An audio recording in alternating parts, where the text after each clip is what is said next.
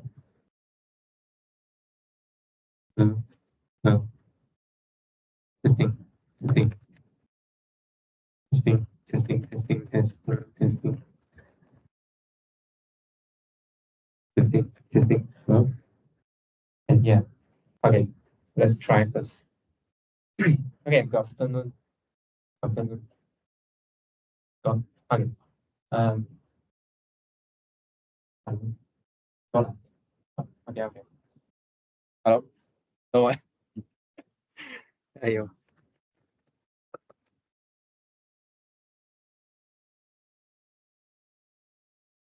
Hello.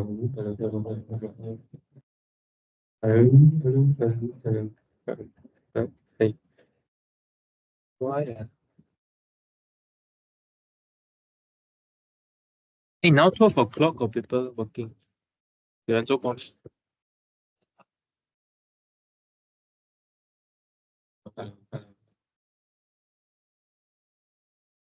Okay. Okay.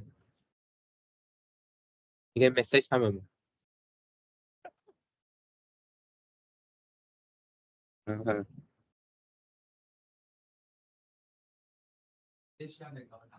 也是可以。可以。Thank you.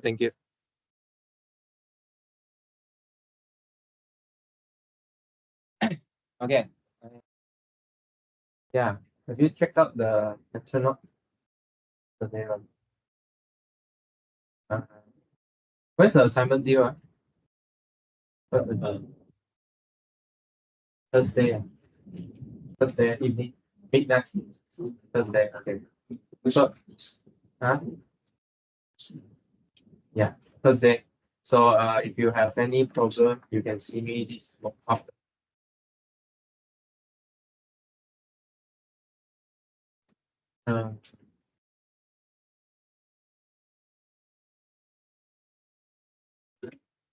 Yeah.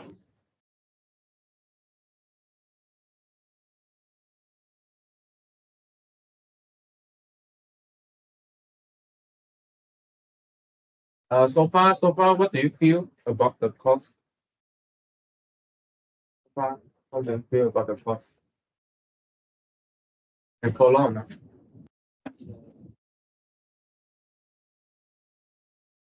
Good. The rest, can follow or not? Can you guys follow? Yes or no? True or false? I'm confused about the review. Confused about the Review. what's the preview? Like you found the website. Tell us to review before the stuff. Yeah. Like for this week, yeah, it's like chapter 1 and chapter 2. On program like the middle of the chapter 1, right? Yes. No. We going to finish chapter 1 this week. Yeah. It can today.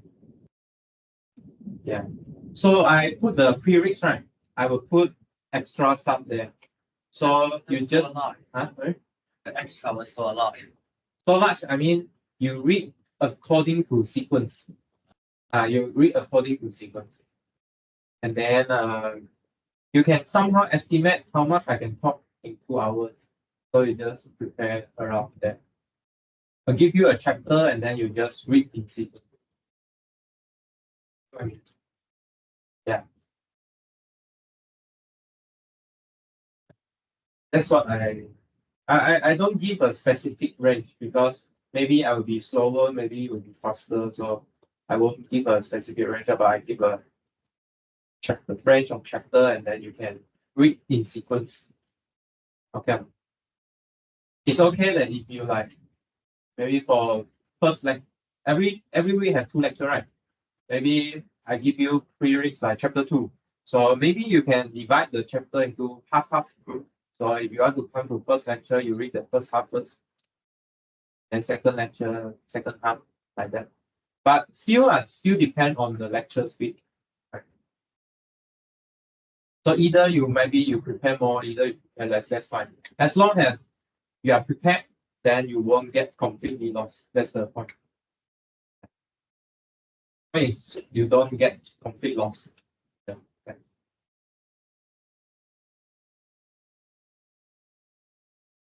Yeah. So don't make it like a hard or fast rule. I must finish the chapter 2 before I come. Not like that. Like just a preparation for it. Okay. Yeah. Experience.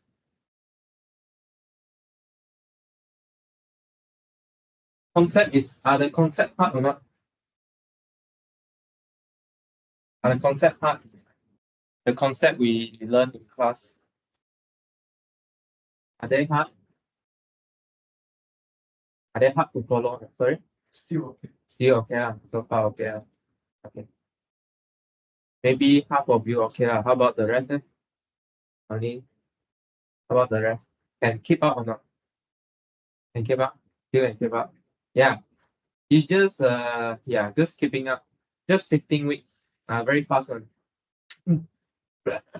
Very fast on 15 weeks. Yeah. But I think it's very important that you can appreciate this content because not many school or uni here can do this kind of content. Yeah. Even if the uni offer, right, maybe no one want to study. Yeah, so please all appreciate this content. Otherwise, I'm not sure how long this content will last. Maybe it will disappear in Malaysia. I don't know. Yeah, quite important. And also, by learning this content, right, maybe you don't find epsilon delta in your life, but you will use this logic thinking to live your life. Okay or not? How many of you watch Parliament? Do you know Parliament? Parliament? No. Yeah. No. Parliament? You know Parliament? Politics. They are like, if you watch the clip, right, they like to argue a lot. But the point they argue, there's no content there. Just argue for fun, not argue for policy. Argue for the sake of argue. So to argue policy, right, you really need to do research. And then you need to go right to the point. And this is what mathematics, this subject can give you. You need to prove. You need to use the right thing to prove. You need to prove to the point. Make sure you can include every possible cases. This is even true if you want to do finance, do economics, do whatsoever. When you process the data, how do you process it? Can you process it holistically or not? Can you consider from different faces, different view or not? This is what this degree can give you. Yeah, this is what this degree can give you. So try and learn as much as you can because otherwise, once you go out to society, right, you rarely can learn anymore. Because why? You got a lot of responsibility already. There's no free time for you to learn. You need to take care of people. You need to. Okay. Thank you. Oh, thank you. Very loud. Thank you, Joseph. Yeah. So try and learn as much as you can, and we try to give you as many support as you can. So, for example, we try and build a class support through the team chat, where you can message there, ask your friend, you can even ask me. Or I think Max Help Center is trying to set up now soon. Okay, but this one is by the master student, and I communicate with the student council. I also asked them to set up a Max Help Center is like by your senior, so they are more closer to you because they just went through the curriculum, maybe just last semester or last year, and then they can try and provide you help if you have a problem in studying, learning the subject. Okay? Yeah, so stay tuned. So maybe if there's good news, then we will announce it. Okay, so it's important that you keep your connection with me. Otherwise, I'm not sure how to help you. Okay, try and keep connection with me. Okay, so yesterday, we introduced a very important concept. So let S be a non-empty subset of real. Okay. So a real number M is a least upper bound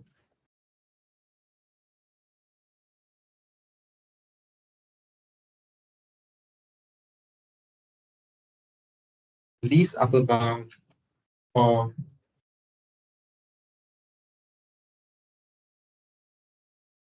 supremum for S if there are two conditions. Do you remember what are the two conditions? Yes.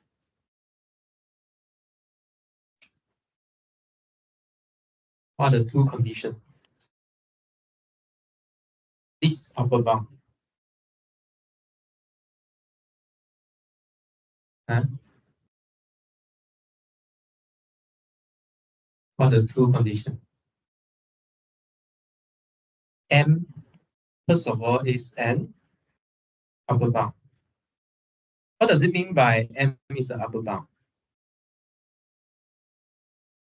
All the number in the set is smaller or equal to M.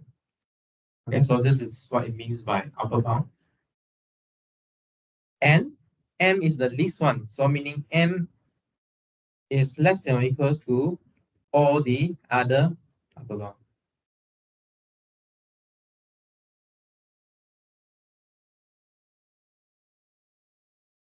Okay, so how do we show, for example, what is the what is the sup of this interval here? What's the upper bound for this set? Least upper bound. So what's the supremum of the interval from 0 to 2?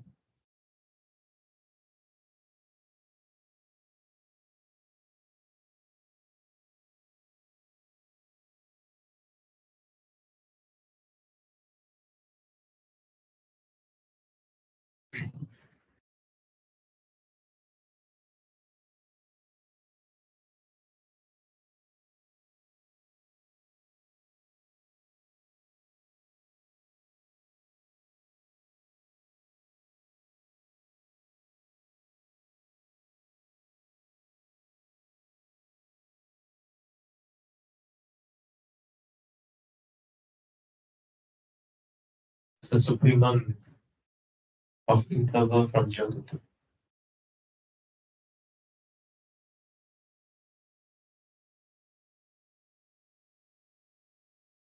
So supremum is another word for this upper bound.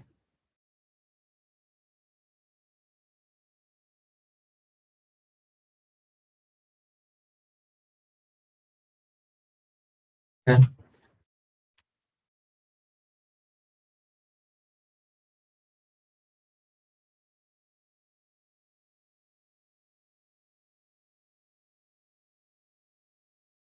Seng, yeah, what's the supremum of the interval from 0 to 2? What's the supremum of the set 0 to 2? Huh? Right? 2. Okay, 2. So why is it 2? So first question, is it the upper bound of this set or not? Is it true that for every x in 0 to 1, x is less than or equal to 2? True or not? True, right? Why? By definition. So what is x equals to 0 to 2?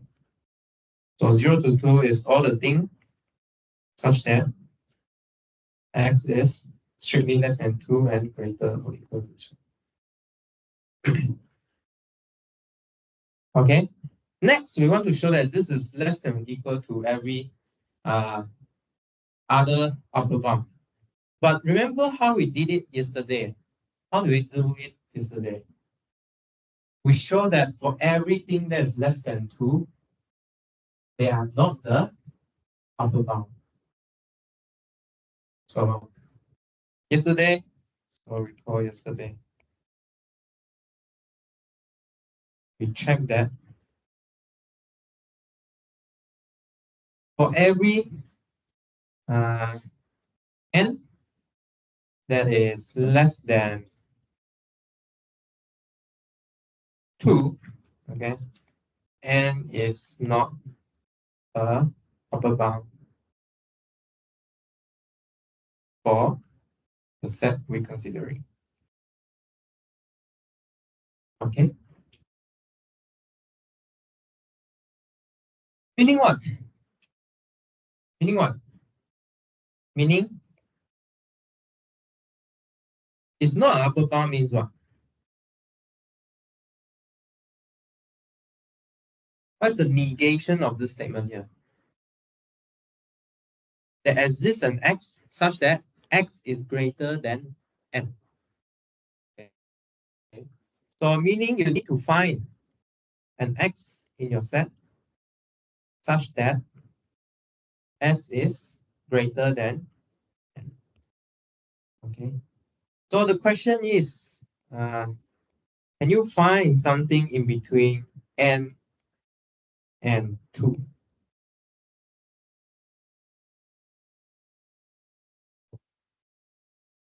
You find x. So can you find x such that x is in between n and 2? Cannot. What s can you pick?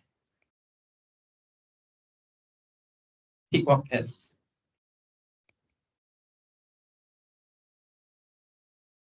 So yesterday I asked you, there's a technique, right? You need to draw it up. Okay, draw it up. So draw the real line 0 to 2. Okay. And then we know that this n is somewhere inside 0 and 2. So can you find something in between x and 2 or not? How to find? Huh? Yesterday I used epsilon, correct? So what do you have to use today? Same thing.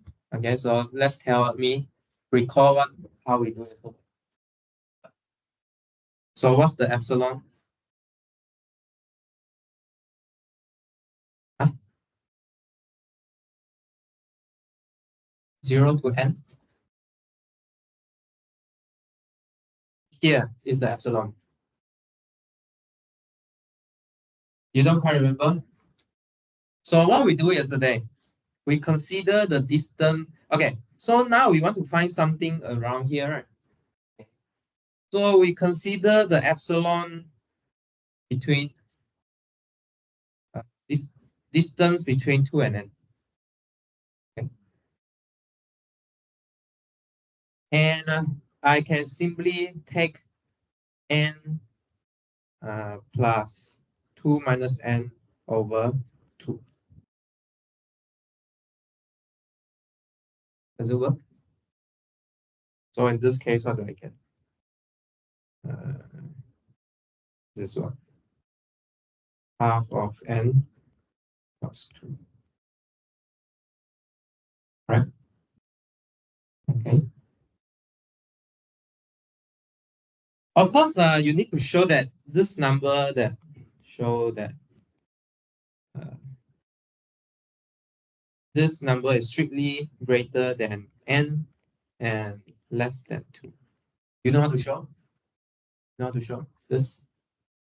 You need to check. So there are two strict inequality you need to check.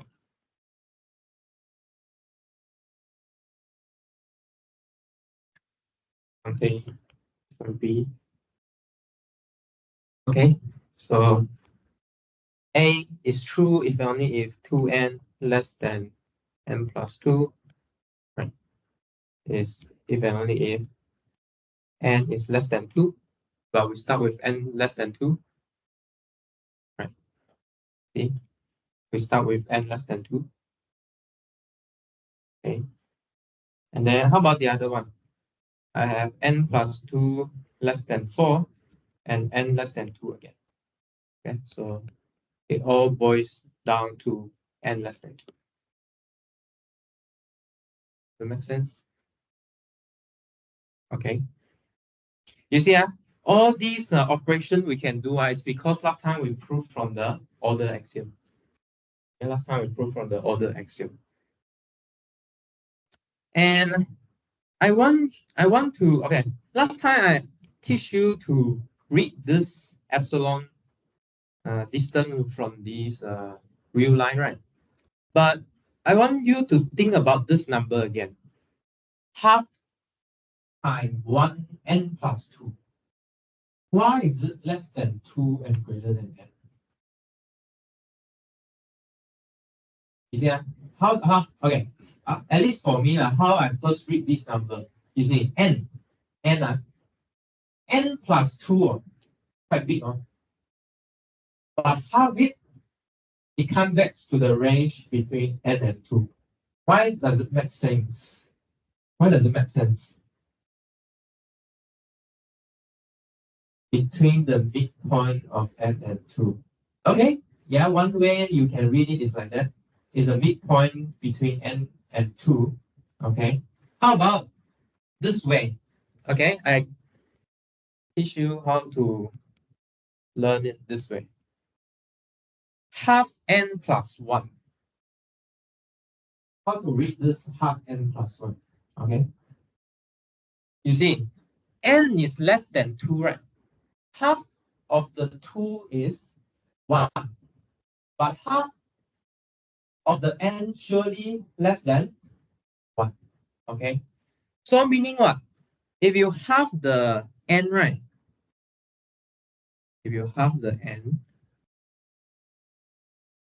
half n is less than 1. Okay, less than 1 meaning from 0 to 1 here is less than 1. Meaning even if you plus 1, you still can't reach 2. You still stay inside. Does it make sense? Okay, you see, this is very important for mathematics. Although you see that, oh yeah, same open the, expand the, just expand the bracket, right? But they really bring different meaning to look at this number. For example, half times n plus 2 is what Larry said. You regard it as a midpoint. Okay, you regard it as a midpoint between n and 2.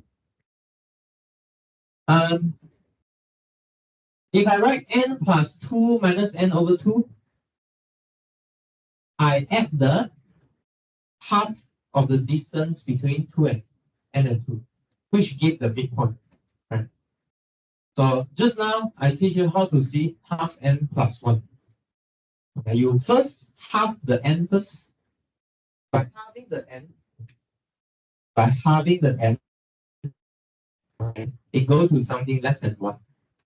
So even you add a distant 1 back to half n, you won't exceed 2. Does that make sense? Okay. Okay. Makes sense. So you see, different expression can have different expression. We could interpret it differently, although they give the same number. Okay, this is very important. Okay. Yeah. Okay. So we have found this x here. So I mean, you could ask a question, right? You see, the definition says you have to show that give you one upper bound, show that it is always greater or equal to n. But the way I show it is slightly different. I say that any number less than this upper bound, right, cannot be a upper bound. Different or not? Different, right? Different from the definition. Different. Can everyone see the difference? So the definition actually says for every upper bound of x, you need to check it is less than or greater or equal to n. So for example, what? For example, what kind of upper bound? What other upper bound could be for the set here? Again, one by one, cannot give the same answer. Start from Larry. Huh? Pi. Okay, good. Good choice. 3. Okay. 4. Okay. 10. 5. 6. 7. 8. 9. 11. 12. 13. 14. 200. Okay, good. Different answer already. Next. 15. Okay, come back. 16. 3.3. Okay, good. So you realize that you just pick any number greater than 2 is an upper bound. So there are infinitely many upper bounds. How do you show that they are all greater or equal to n? Okay. So instead, we check that for every number less than n, less than the least upper bound, they are not the upper bound. Okay. So here, there's a serious issue here. So we actually produce another definition. Right? So we have the same definition at first. Okay.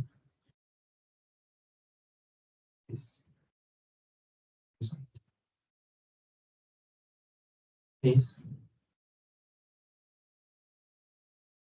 And if m prime is less than m, then m prime is not an upper bound of x. So the question now is, are these two definitions equivalent or not? Are they equivalent? Oh, let me bring this down so that we can compare. Are these equivalent or not?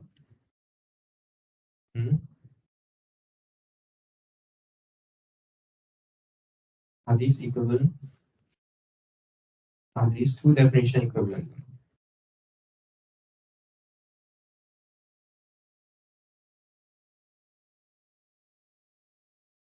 What do you think? Are these two definitions equivalent?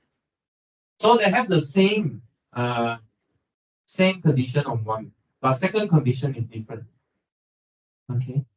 And we use twice the second strategy to prove that something is the least upper bound. So are they two the same one? Does definition 1 imply definition 2 and definition 2 imply definition 1?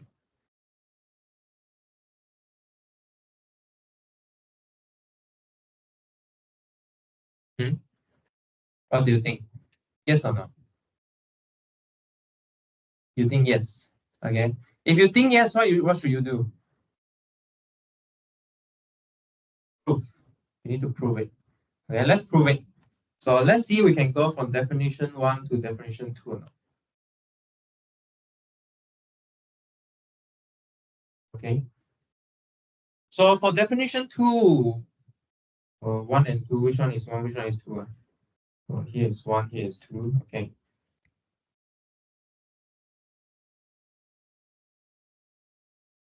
Two, what do you have to prove? We have to prove that M is an upper bound, okay. If I have a least upper bound, meaning M, if M is a least upper bound, meaning M is an upper bound, and also anything less than it is not an upper bound, okay. This is what I need to show for 2, okay. Can see? Yeah, okay. So M is an upper bound, okay. So suppose what? Suppose M is a least upper bound.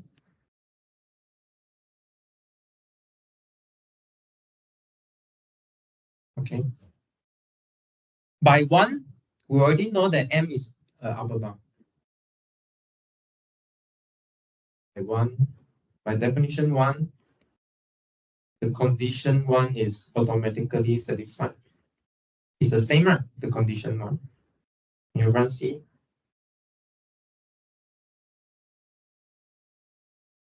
How about 2? You want to prove that for every element less than M prime is not an upper bound.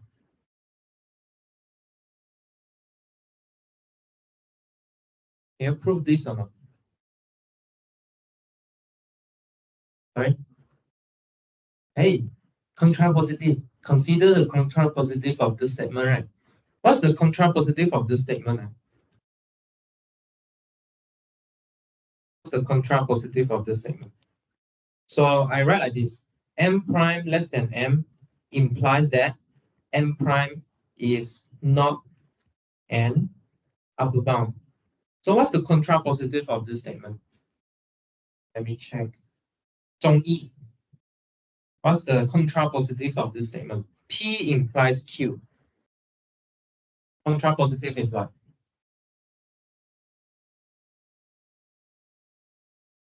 Not Q implies not P. So not Q becomes what?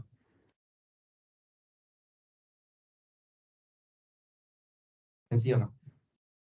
M prime is an upper bound. Implies what? Huh? Imply M is greater or equal to M prime. Okay, am I doing the wrong way? Okay, sorry. So M prime is greater or equal to M. Okay, then this statement here is exactly the statement from definition 1. If you are upper bound then you have to greater or equal to the least upper bound. Can see or not? Can see? Cannot see? Wait, come back again, come back again. So let me. How about I make this thing smaller? Okay. Let me restart. Okay, so I want to prove that definition implies definition 2. Okay. So first condition I proved already, because first condition is the same that given by definition 1. Okay. Now the problem is the second definition here. How can I prove that? If M prime less than M, then M prime is not an upper bound. How do I prove this? Jack, give a strategy. Try and prove the contrapositive of this statement instead. So what's the contrapositive of this statement? P implies Q. Make it into not Q implies not P. So not Q is what? Q is M prime is not an upper bound for X. Not Q become M prime is an upper bound of X. Okay. P is M prime is less than M. So not P become what?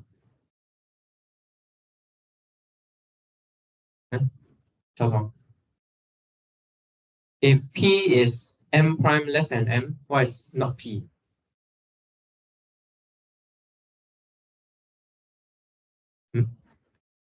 M prime what? Greater or equal to M. Okay. So we have this statement here. So let me write here. So we have M prime is an upper bound for X, imply M prime is greater or equal to M. Okay, let me write.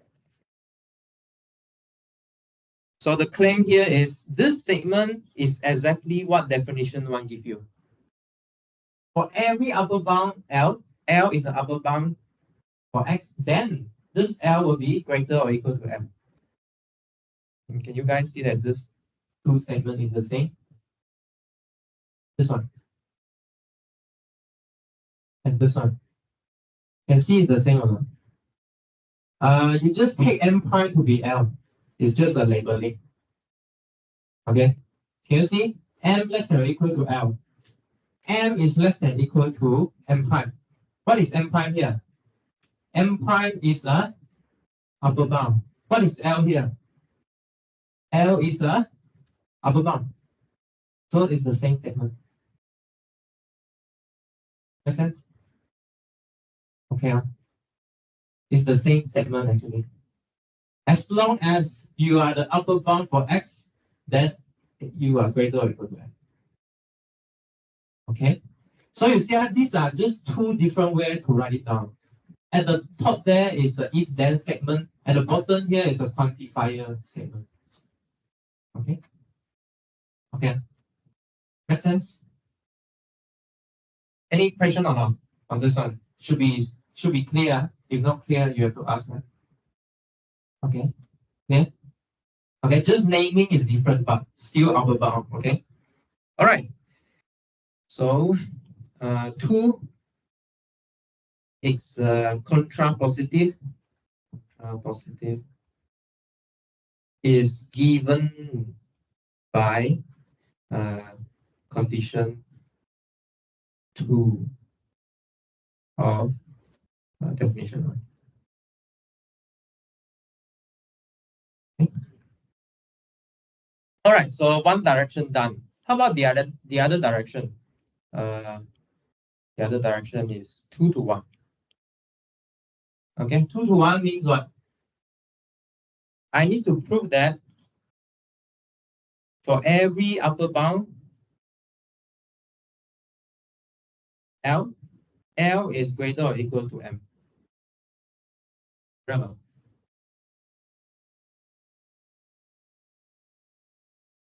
Okay. So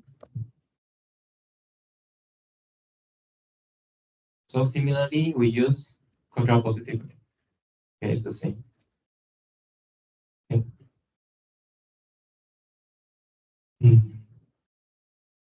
Does it make sense what I say? Okay. Okay. So I put here similar proof.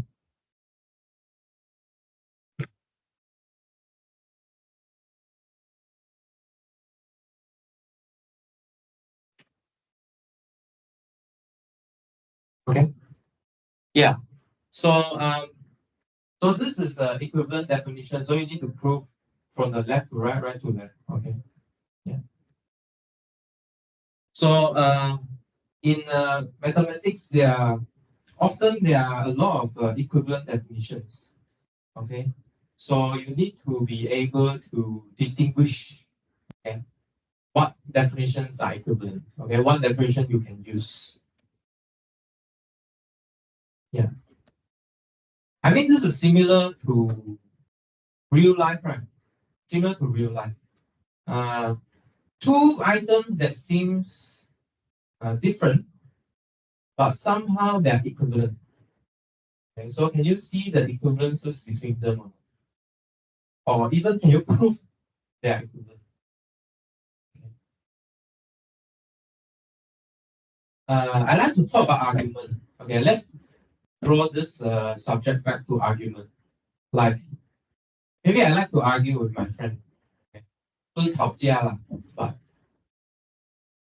就是讨论来干 okay often when you listen to people arguing with each other often 很长也很长 maybe they are talking about the same thing but they use different word different example so if you know that hey actually you two are talking about the same thing don't need to argue anymore then you solve their problem. You get what I mean? Okay. If they are not equivalent, then you need to distinguish what are the differences they are fighting over. And can we settle the differences or not?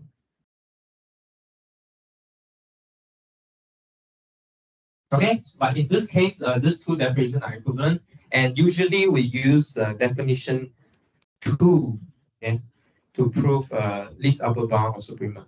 But if you have some control on the upper bound, then you can use definition 1. You can prove for all the upper bound that as this is greater or equal to the least upper bound. Okay, if you have control on the upper bound. Okay, if you don't have control, but certainly I have control, most of the case I have control of the set itself. Then we will use definition 2 and see which one is easier to use. All right. And then next thing, I think one more important concept before we continue, I want to introduce a maximum element. So if you have a bounded above set, okay, and its upper bound, there's an upper bound, okay, because it's bounded above, then there's an upper bound. But this upper bound is special. This upper bound lies inside the set itself. Okay, belong to X. Then this set is what we call the maximum element of X. Sorry, M. Where's M? Oh yeah, sorry. Yeah, M. M is called the maximum element of X. Okay, and we denote it by max X. Okay. So the proposition is this: the maximum element. So I put max X equals to the least, equal to the supremum of X. If it exists. Does this make sense or not? Think about it. If inside the set you can find the maximum, makes sense? That's the thing that is the least upper bound. That's smaller than all the other upper bound. For example, I give you an example. The example just now. Does this maximum exist or not? No, right? This one doesn't exist. Why? I don't think you can argue like that. You should argue that there's no element here that is greater or equal to everything inside. You should argue that there's nothing inside here. So you say that maximum doesn't exist, right? Meaning there's no upper bound. Yeah, there's no upper bound exists in the set. So meaning if you pick something to be an upper bound, there will always be something that greater than this. No matter how close you pick, how close the number you pick from 2, I can always pick some number that's greater than you, but less than 2. Still inside the set. Makes sense? Yeah. Okay. So there's no upper bound here. If there is 1, okay, I can find one number within this set which is greater than the upper bound but less than 2. So there's no upper bound. Okay. But just now we proved that the least upper bound for this is 2. 2 is not in this set. That's fine. That's okay. Because upper bound is a number in real number. But if I close it on 2, then the maximum exists. This maximum is 2, which is equal to its upper bound. Sorry, least upper bound. Supremum of the set.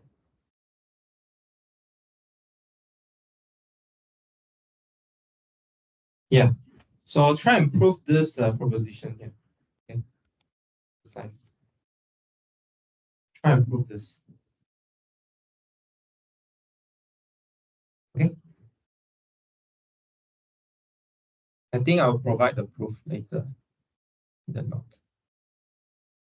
Yeah. Okay. All right. What time is it? Okay. Let's see. We cannot stop here first. Should we prove it? 1 hour.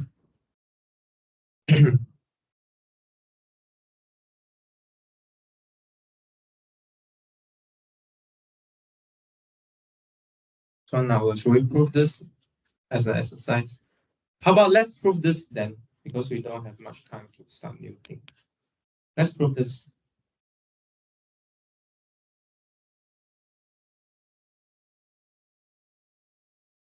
So what do we want to do here? Suppose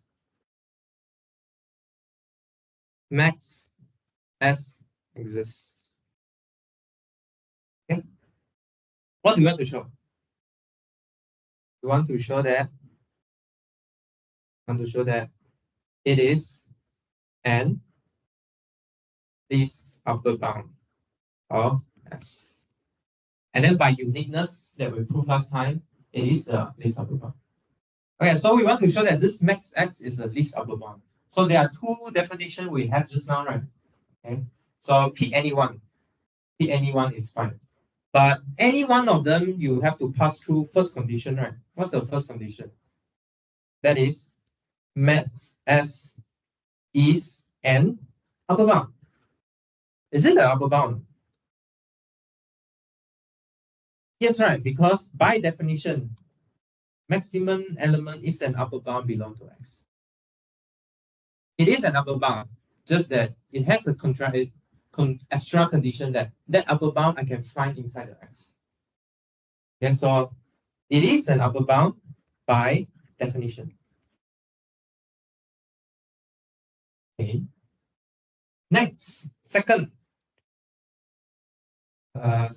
So which one we want to show? Which definition we want to use? Which definition you remember? Which one remember?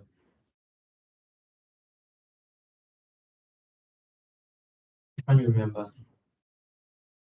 Tell me what's the sentence?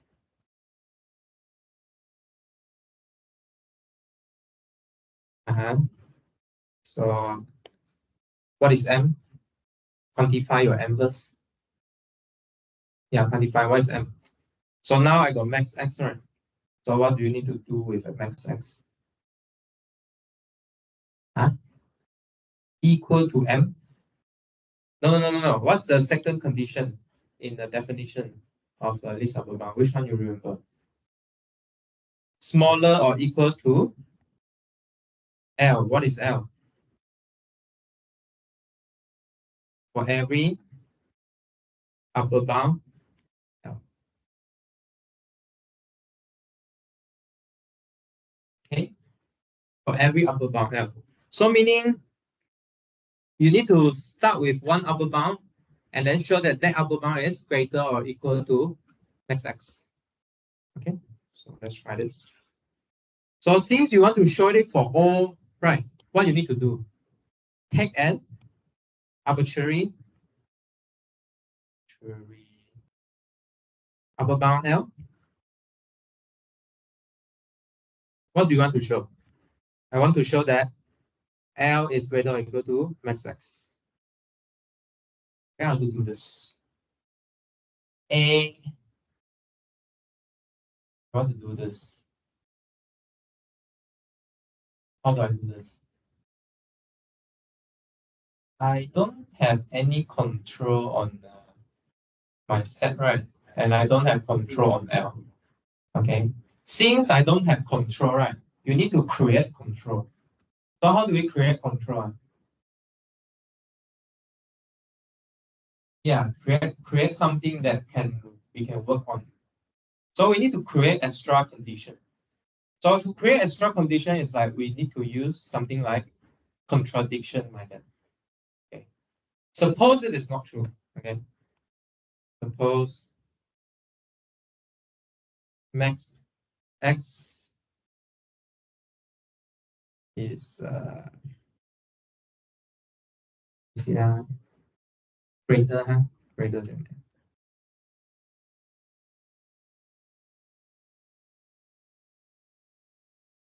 Greater than that.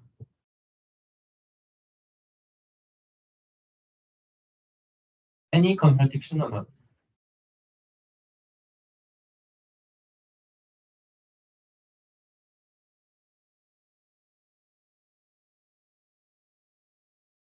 Sorry? By definition, what?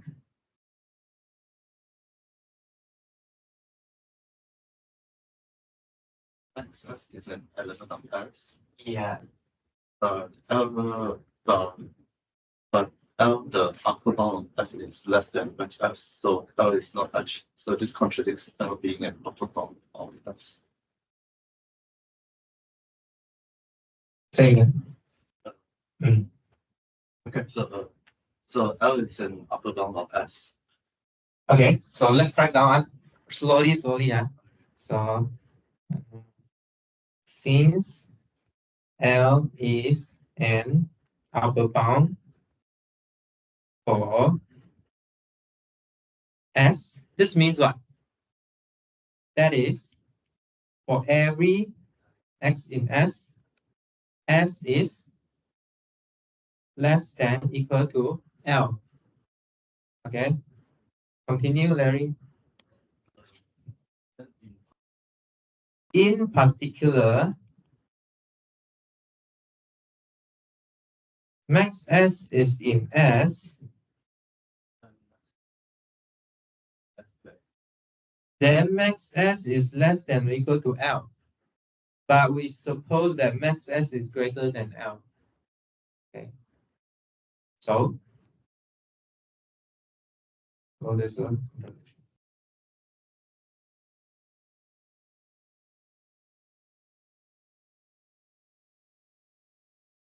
so this one done. Okay. If you don't like the contradiction, right, you can straight away start your proof from since here and then end here. Yeah. Okay. You can do this direct proof if you like. Okay. Does it make sense? Does it make sense? Okay. Okay. And then how we conclude the proof, I remember just now I have a uniqueness argument. Since last time we proved that,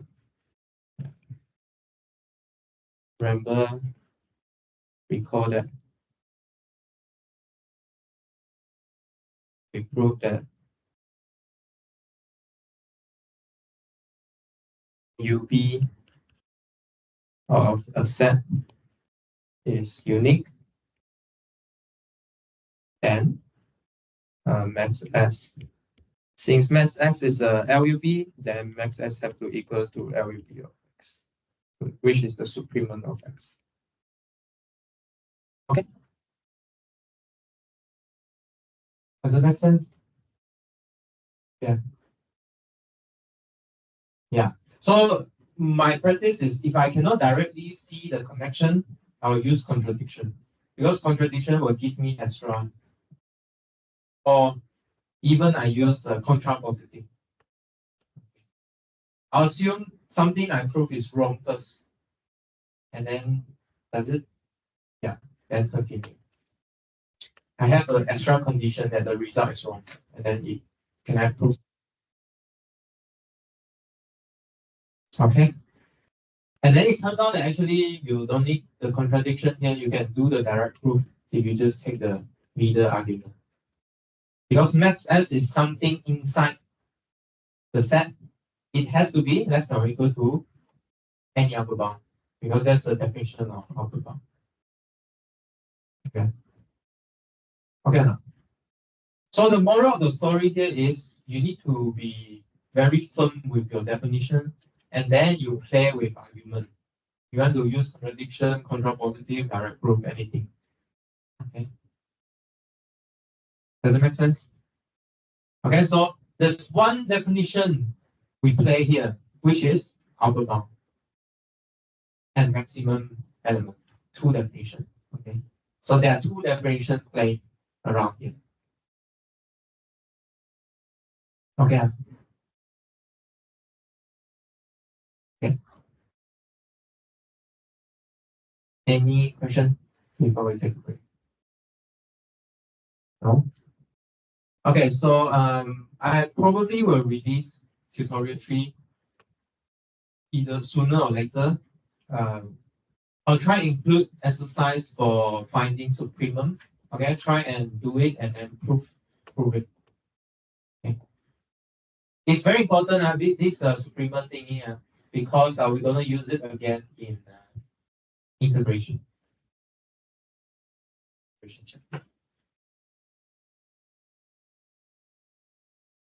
Okay. Yeah. So if no question, let's take a break until 110, 109, 109.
We start.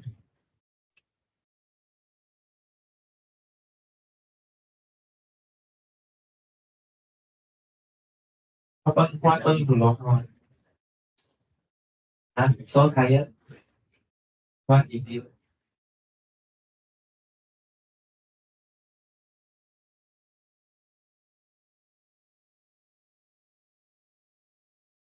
Tôi đâu?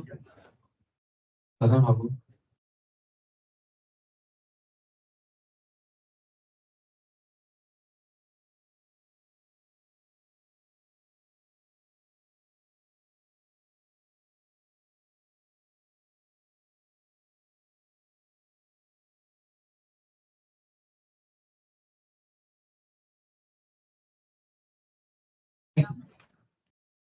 Okay, so let's start. So just now, so yesterday, just now, what we have shown is I gave you some interval, and then you can find this upper bound. Okay.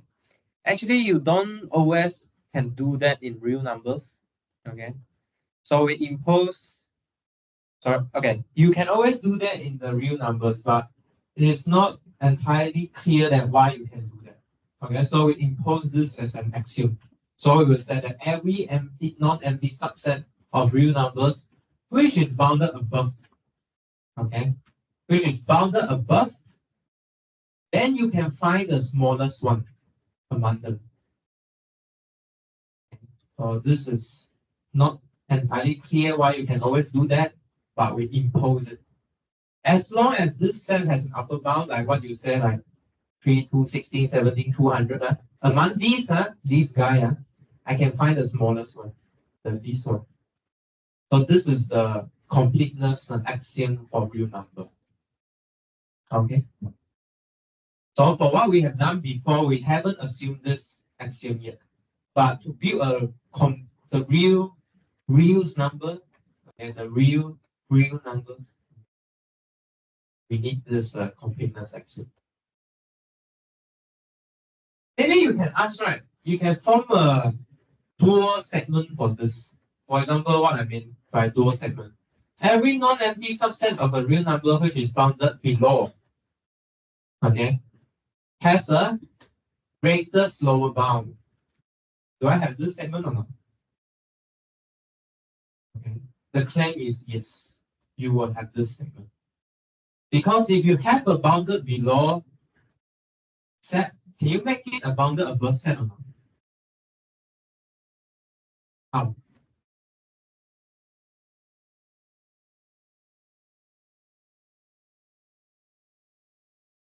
Sort the order. How to sort the order? There's one operation you can sort the order.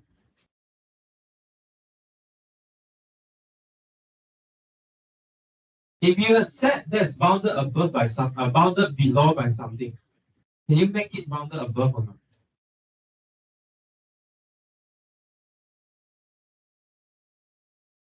Huh? You get what I said? Can follow? So let me put out the equivalent statement and then you keep thinking how to build it. So for now we have defined bounded above, right? Using upper bound, right? Okay. And then we can find a least upper bound. So there are equivalents, not equivalent, but similar statement which we call the dual. So we're taking, I don't define this word yet. So what's dual? So maybe we can define something that's bounded below.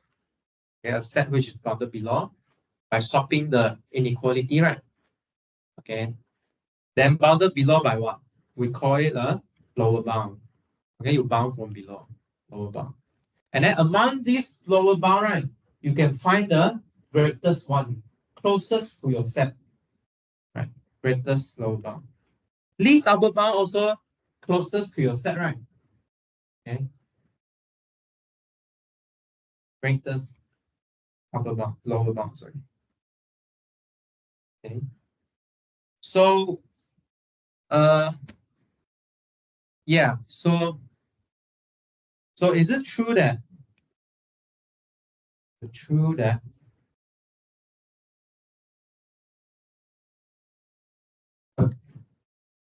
a bounded below non-empty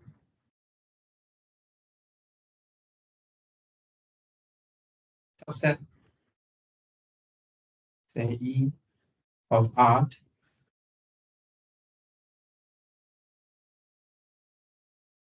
has a greatest lower bound by assuming the completeness axiom.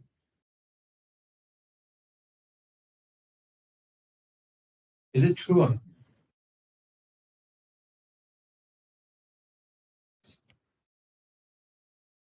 Completeness axiom says what? If you have a bounded above set, it will have a least upper bound. So can you cook out a bounded above set from a bounded below set? Can or not? 2 seconds. Check. How? So if you say can, then you need to tell us how. Yeah, how? So suppose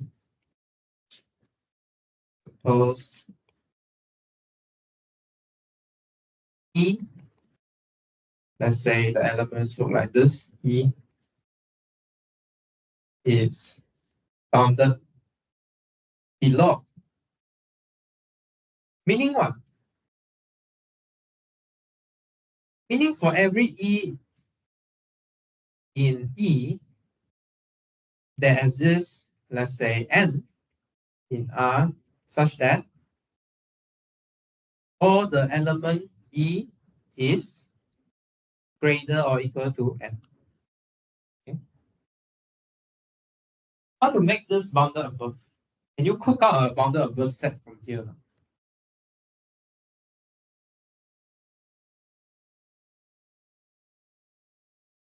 Just now Joshua is quite close to the answer already.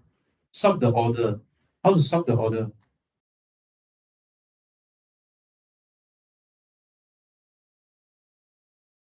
How to sort order? We prove a proposition, right? If A is positive, if A is greater than 0, then minus A is less than 0. Actually, there's a proposition there as well. If B is greater than A, then minus A is smaller than minus B. Real? Okay, if A is greater than B, then minus A is smaller than minus B. Correct or not? So if I put minus on all the E, right, then minus E should be smaller or equal to minus N. Right.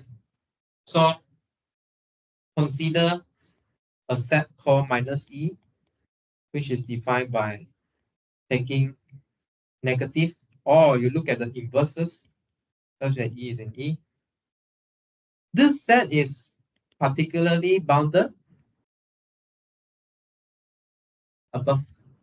Bounded above by what?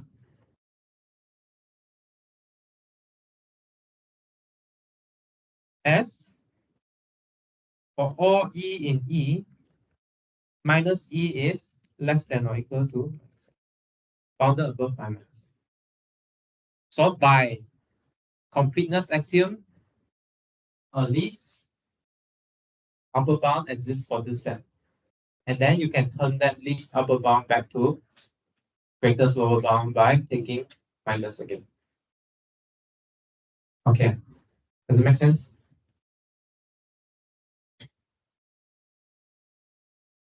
So by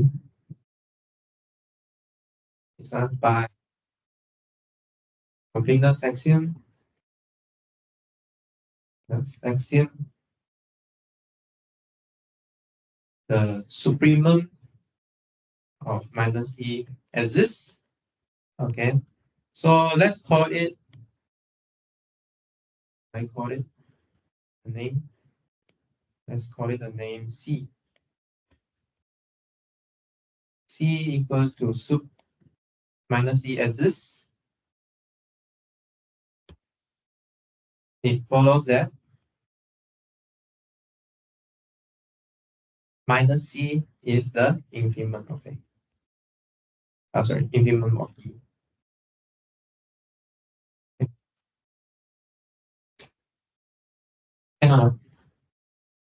So we don't need two axioms.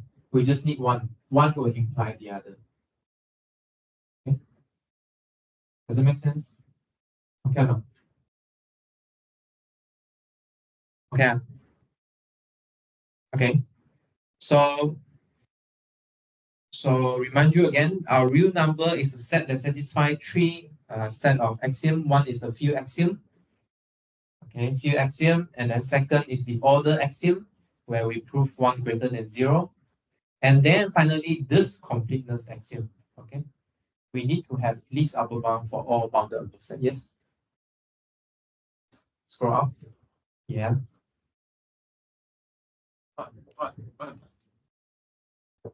Scroll up. Scroll to where? Does it mean if E is in E, then E?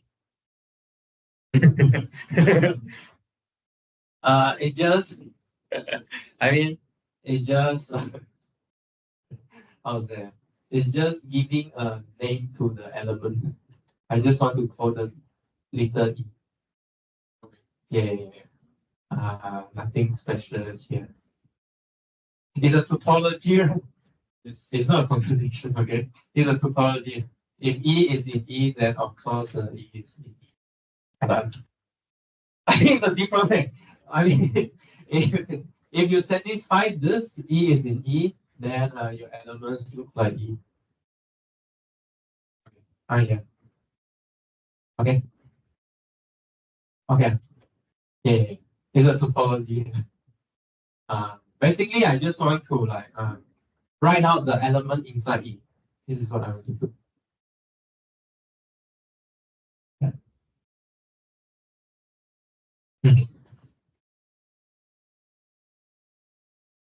Okay.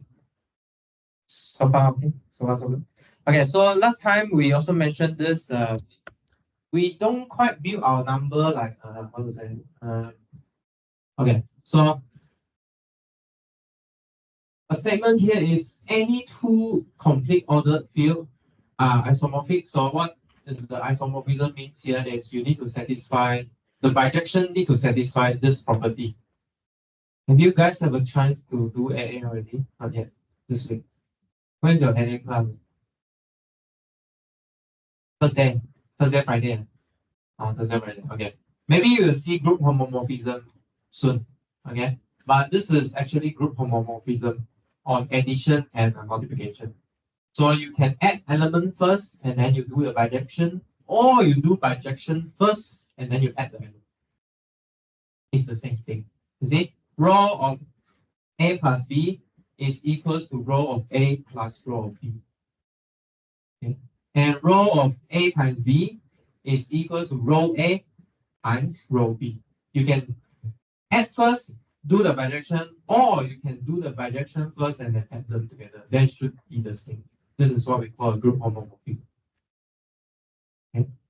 Meaning you can add on the domain side first, or you can add on the codomain side later. It's the same number. It comes up to be the same thing. Okay. Okay. And the extra thing here is this one. You need to send all the positive elements to positive elements. Okay. Yeah, this is the extra thing from group homomorphism. And the proof, if you like, you can go to the book by Spivak. I think I included this as a reference. You can go and check it out if you like. Okay, so far okay or not? So let me test you. What is real number? What is real number? What is real number? What is real number?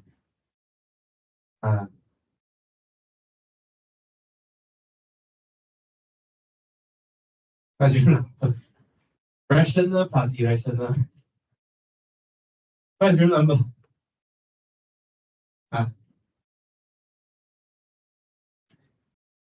Okay, consists three axioms. What are the axioms? Seng. What are the three set of axioms? You say one. No, I said you say one of them, not say one. Say one of them. What are the three set of axioms? Which one? No. Axiom, name of axiom. What axiom does real number exist? Okay, good. Who else? Zhongyi. Zhongyi. What else need to satisfy?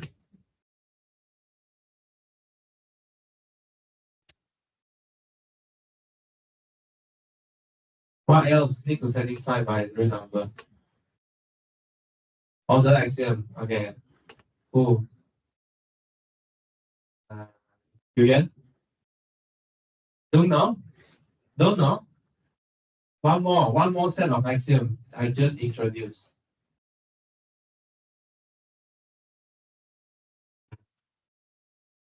Jingzhen, what's the last set of axiom?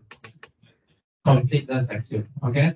As long as there's a set that satisfies this three set of axiom, we call it a real number. Yeah, we call it a real number. Yeah. Right. There's one very hard proof we want to do. Very hardcore proof we want to do now. Last time we say that what?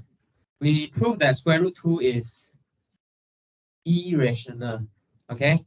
Now we want to find this irrational number. So we want to find it in our real number.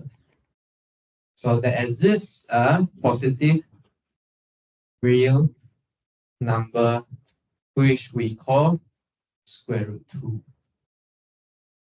Okay. What is square root 2 actually? There's a some algebraic structure of this.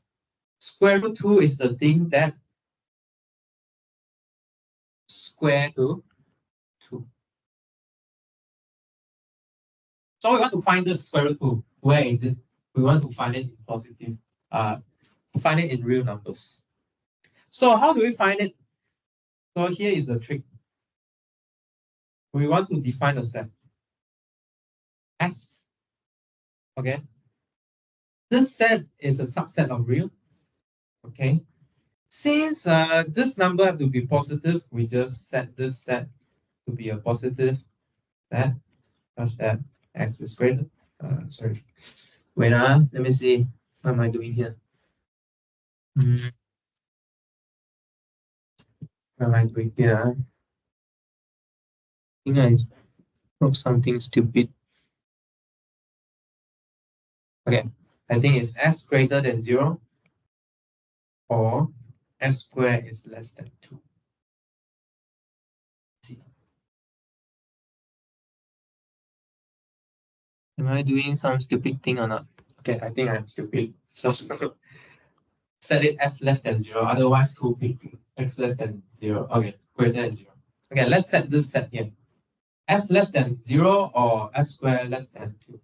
What are the numbers in here? What number satisfy this property? Huh? What number satisfy this property here? What is in there? What number is in there? -1 is in there, sure. -1 is in there. 1 is in there. Okay, so this set is not empty. Good. Then we want to show that this set is bounded above. Now,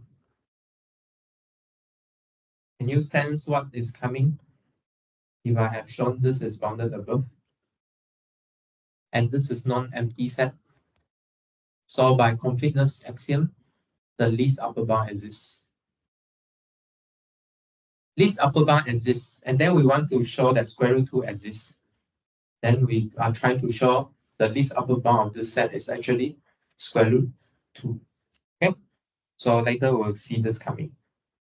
Okay, first show that this is bounded above. So how to find upper bound for this guy?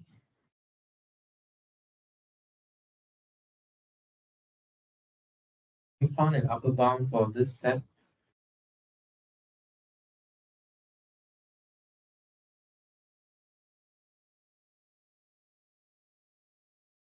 We found upper bound for this set or not?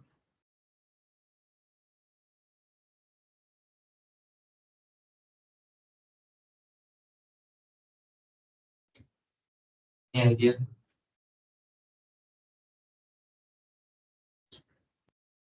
S squared minus 2. S squared minus 2 smaller than 0. Any number that square that minus 2 less than 0, you mean?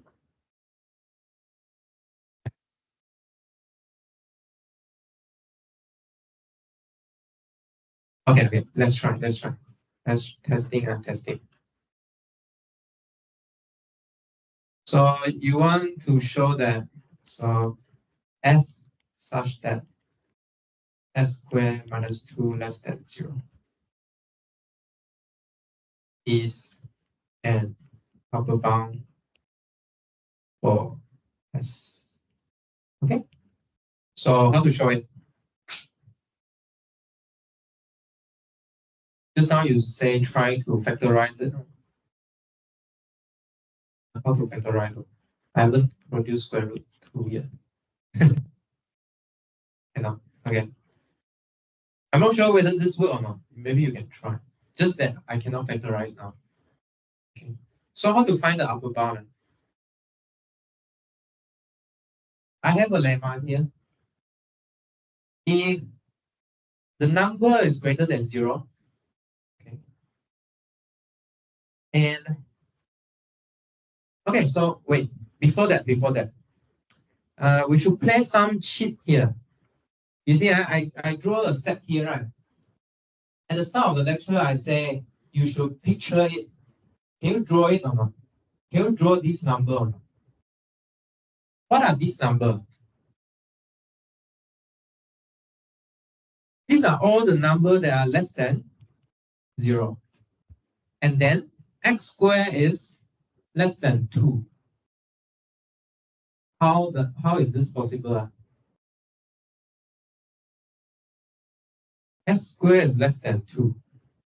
Maybe we take some knowledge from calculus, how to find this number. S squared less than 2 means what? Let's say this curve is y equal to x squared.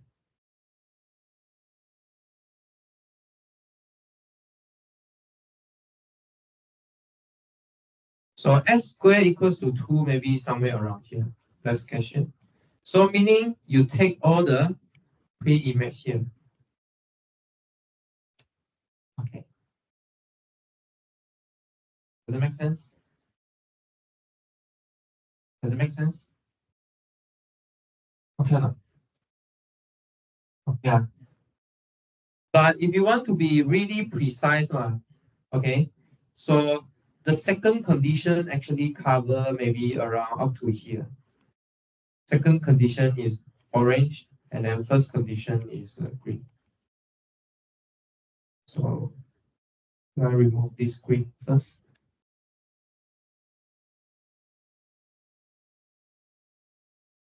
It's brown.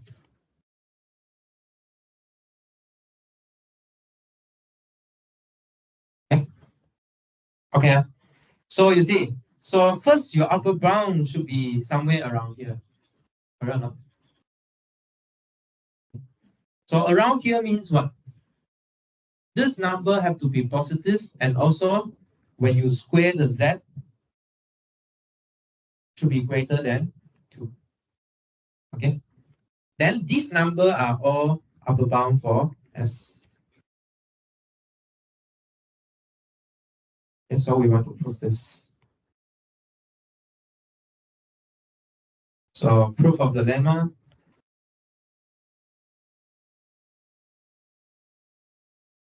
So we consider such z. We want to prove that. So what we show, if S is in the set S, then S should be less than Z. Okay. So to show this, we can prove by contrapositive. If S is greater than Z, then S is not in my set anymore. What does this mean? That is, if S is strictly greater than Z, then S is actually greater or equal to 0, and x squared is greater or equal to 2. Okay. Does that make sense? Okay, so we need to show this. Yeah, we need to show this. We need to show this and here. Swap the two inequality. All right, so we need to show this. First of all, S is greater than Z, but Z is greater than 0. Okay, so implies that S is strictly greater than 0. I think this one proven by Joshua, right? You shown this one in your proof yesterday, huh? Lemma, yeah. If you are strict inequality, then the transitive also strict. Otherwise, you just prove by contradiction. Suppose S equals 0, then 0 greater than Z, Z greater than 0. Contradict the trichotomy law. Okay. You cannot greater than 0, less than 0 at the same time. Okay. All right. Then the next thing you need to show is S squared is greater than equal to 2. Okay. So how to show this? We can check. X is actually x minus z plus z. Okay. And then we just square it. Just square on both sides. x square on both sides. What do we get?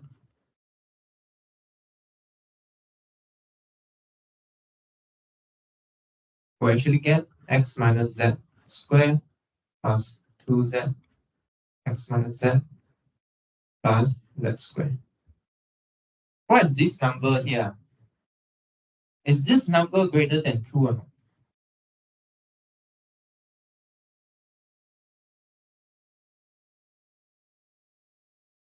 X greater than z, meaning x minus z is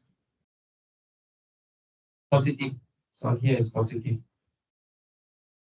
Here is also positive. But z is greater than 0. It's also positive. Z squared is what? Sorry? Also positive. But we know more about z squared. Z squared is strictly greater than 2. Okay, so we have this, everything is greater than z squared, greater or equal to z squared, which is greater than 2. Okay, so we have shown it. So any number, okay, that is greater, that is positive, and z squared equals to 2, it is the upper bound for s. Okay, also from this diagram you can see, right? Okay, good. So we have proved that this is an upper bound. So, we have proved that this is what? This is bounded above. This set is bounded above. So, in particular,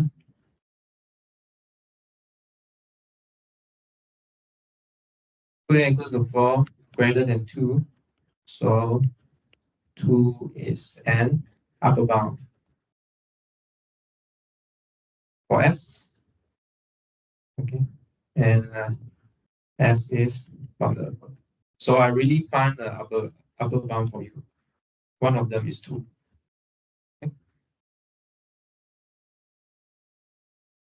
Okay, so this is a non-empty bounded above set by completeness axiom. Sup S will exist. Okay. Sup S exists.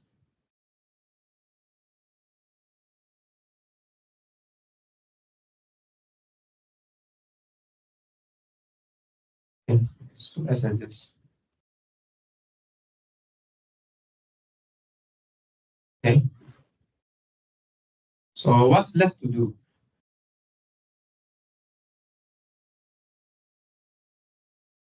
What do we have to do? So we want to show that square root 2 exists, right? Okay. So the next step is we will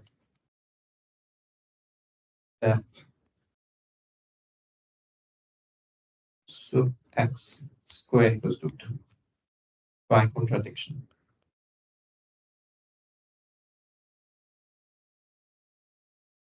Okay. You see, if we have shown that sup x squared equals to 2 and sup x exists, then this is the number that's squared to 2. Then this is the number we call square root 2. Does that make sense? Okay. So we want to show that this is equal to 2. How do we show? We show by contradiction. So we need to use trichotomy law. We need to rule out that sup x squared cannot be less than 2 and cannot be greater than 2. Then it must be equal to 2. Okay. So what few, maybe we start with, suppose first that sup s squared is less than 2. Okay. So in your mind, keep your real line in your mind. So there are 2 here, maybe. There are sup x squared like this here. Okay. Keep the range, keep the distance in your mind. So what do I do here? Okay. I can look at their distance. Let's call it epsilon here. Okay, call it epsilon. Is 2 minus sup x squared, which is positive, right? solution.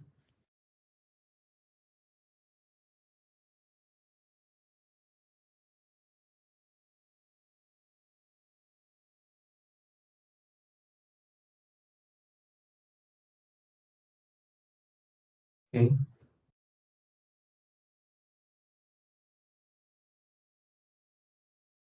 So I want to create some contradiction here. Yeah, I want to create some contradiction here.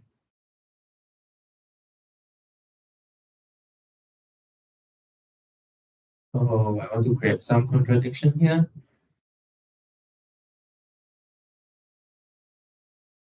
So how do we get the contradiction?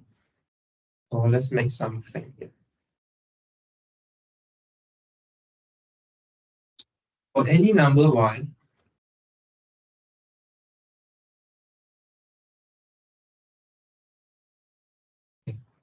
should I write like this? Okay, let's write like this. So for every number y, which is close enough to sub x, we have y squared less than 2. Okay, what do I mean by this? So there exists some number, we call it a delta, such that if this y gets close with sub x within the delta distance, we have y squared less than 2. And then we can draw contradiction. Okay, let's prove this and then see what kind of a contradiction we can get. Let's prove this one first. Okay, let's prove this. So we want to find a delta. Okay, what's our job? We want to find a delta such that.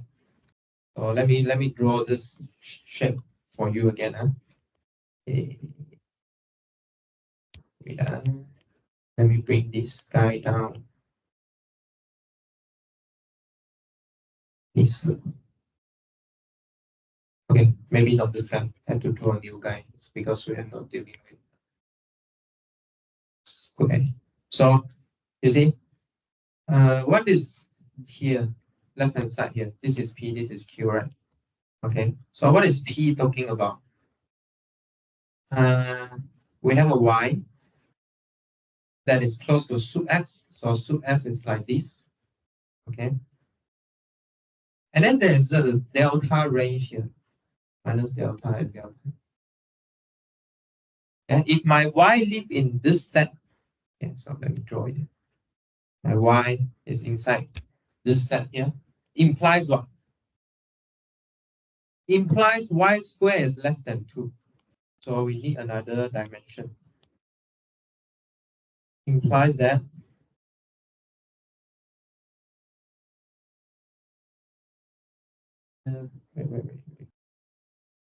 implies that my y squared over here is the x squared curve. Okay, maybe call it z so that we don't confuse ourselves. The y square here are all, oh, let me draw here, is strictly less than 2. 2 is here, maybe. So, makes sense. So sub x, fix the sub x first. As this already, right? Fix one sub x. And then I look at all the y that's within delta, such that if I square all the points inside here, square it, it is less than 2. Yeah, let me think. Can I draw like this or not? How about let me shift my curve a bit. Maybe let's point out where is 0. So maybe we fix our 0 somewhere else. Let's fix our 0 here. Right, because we know that what is our sub x have to satisfy what? Has to be greater than 0 and z squared is greater than 2. Okay, so somewhere on the right here. So let's say our y squared is something like this.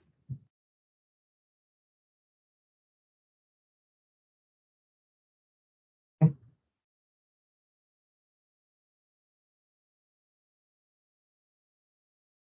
Okay, we need to make sure after squaring y, you get something less than 2. Make sense or not? Can make sense? Sense? Okay. So now we want to find this delta. So how to find this delta? So we need to find this using delta and we need to find this delta using epsilon, sup, and 2. Okay, how do we find this? Okay, let me do first, and then you see whether it makes sense or not. So let's consider y that is strictly greater than 0, less than sup x plus delta. So where is this y here? If I write like this, where is this y? Strictly greater than 0 and less than sup x plus plus delta. Is anything from here to here? Okay. Let's consider this. Okay. And this implies what? This implies that y squared would be less than sup s squared plus 2 sup 2 delta sup delta, s plus delta squared. Okay, I just square both sides. Okay. So I want to make sure that I have y squared less than 2, right? What can I do here? I need to make sure that the thing on the right hand side less than 2. Okay. Or equal to 2 is okay. Less than 2 or equal to 2. Can I make the thing on the right hand side equal to 2 or not? Oh, there's something we know about sup x squared and 2. Remember, so let's recall here. Recall here epsilon equals to 2 minus sup x squared. So can you adjust this delta such that on the right hand side here you get a 2? This is a very important technique because later when you prove continuity, differentiability, so on, you need to find delta based on epsilon. Okay, this is one of the instances. So can you adjust this delta such that this side here is equal to 2 or less than 2? Cannot. With this epsilon.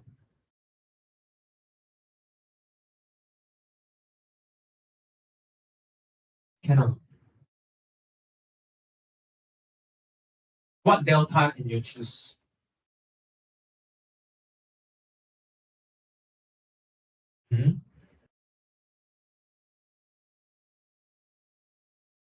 What delta can you choose?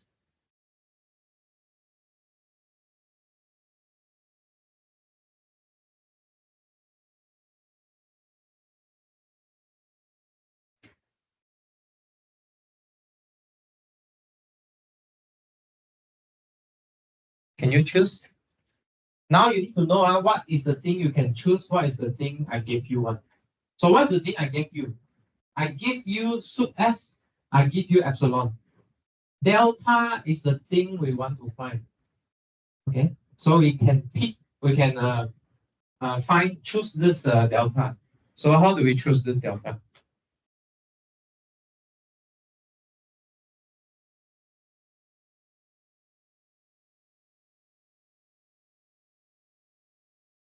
Okay, so let me try. So for example, we can do this. So we can choose, let's say we choose delta such that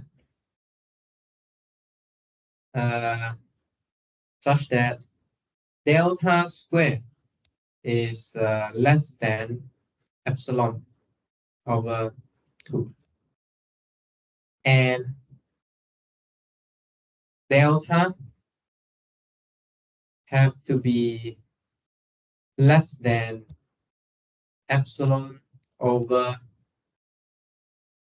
4 sup x.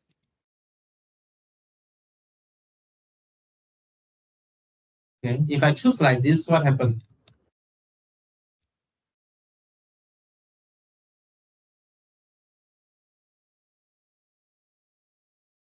What happened to this inequality here?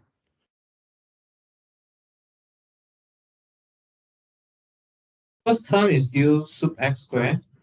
How about 2 delta sub x here? It is less than 2 sub x times epsilon over 4 sub x. Okay, plus I pick my delta square that is smaller than epsilon over 2. Right? Okay, so what happened here? So what happened here? I get epsilon over 2 plus epsilon over 2, which is what? Sub s square plus epsilon. What is sub s square plus epsilon? 2. So I show that y square is less than 2. Okay, so meaning what? I need to pick delta that is less than epsilon over 4x, 4 sub x, and after squaring it, it is still less than epsilon over 2. Then I can make sure that within the range of this delta, my y satisfy y square less than 2. Okay, so let me draw here. So this delta has to be less than epsilon over 4 sub x. Okay, and also after squaring it is less than epsilon over 2. Then we can cover everything below y square equal to 2. Okay. Yeah. Meaning what? Meaning what? Meaning what? Meaning what? So therefore, we can look at this numbers. Y equals to sub s plus delta over 2. This number satisfy what? Y square less than 2. Correct? Which means this guy is in the set. Is it shocking or not? You have a least upper bound. You add something positive. You go back to the set. But what is least upper bound? Cannot set out of the set because it can be the maximum, right? But it has to be greater or equal to everything inside the set. But you have something in the set that's greater than your least upper bound. Huh? So it's a contradiction. Okay. So it's a contradiction. So this is a contradiction. This is a contradiction because we found an S in S such that S is greater than our sub S. Contradiction. Then sub S is not an upper bound anymore. Okay, so this is a contradiction on one side. Okay. So this is one of the trichotomy. How about the other one? Next, suppose sub S square is greater than 2. Okay, so in your mind, where is 2? Where is sub x square? 2 is here. Okay, sub x square should be on the right hand side here. So there's an epsilon there again. There's a difference there.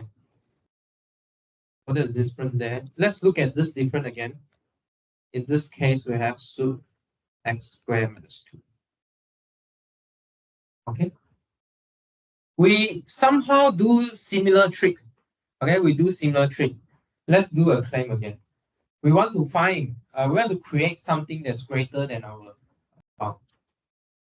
So we claim there's another delta such that if I make my S greater than sub S minus delta, this would imply x squared greater than 2.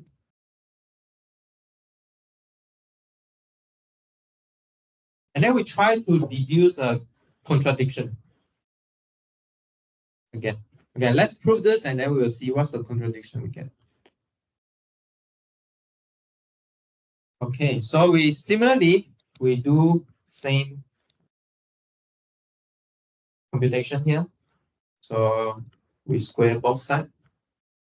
X squared greater than sub x squared minus 2 delta sub x plus delta squared.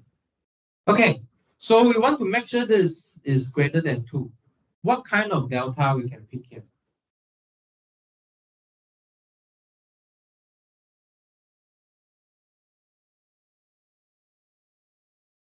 What's the delta we can pick?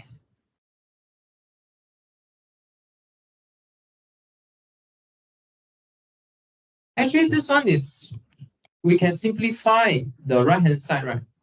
We can simplify the right-hand side. You see, delta square is always positive.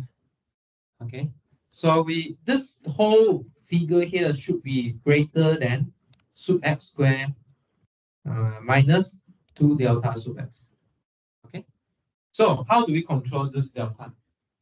Can we pick a delta? Because the claim is I can pick a delta such that when x is in this range here, greater than sub x minus delta, then x squared is greater than 2. Can I find this delta such that I get 2 here? Can or not? What delta I can pick? Epsilon over 2 sub x. So we can write here. So choose delta to be epsilon over 2 sub x. What do I get? I get sub x squared minus epsilon. Right. But what is sub x squared minus epsilon here? It is 2, because from the definition of epsilon. Okay. Okay. So we can do this. What's the use of this? What's the use of this? What's the use of this? What did we say just now? What did we say just now? We said that if there's a number that is greater than 0 and z squared equal greater than 2, it will be the upper bound. So in particular here, what can we do here? In particular, we can take s equals to sub s minus, let's say, half of epsilon 2 sub x.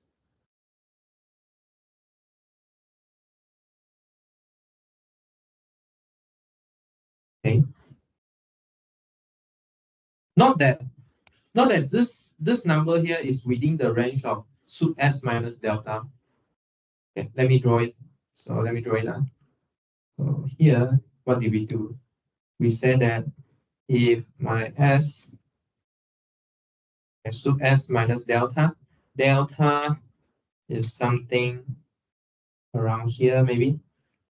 Okay, let me put here. So minus delta, which is minus epsilon over 2 sub x.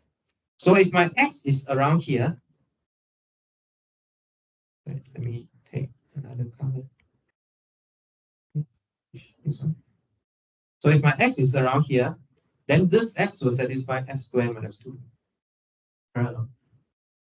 This is the statement. See, there exists a delta greater than 0 such that if s is greater than sub x minus delta, maybe okay, let's label this one.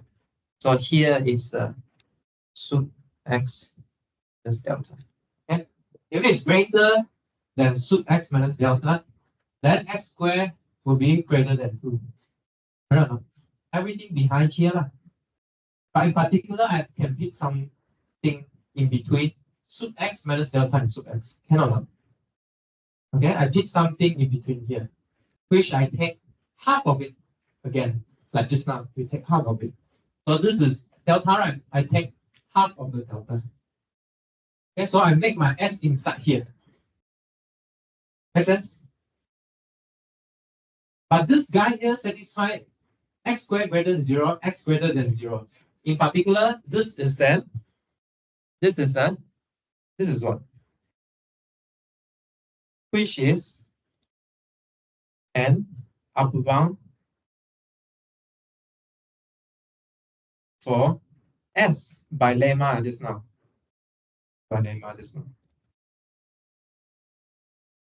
Any problem here or not? You are an upper bound. This guy is an upper bound. But this guy is less than sub S. Got contradiction or not?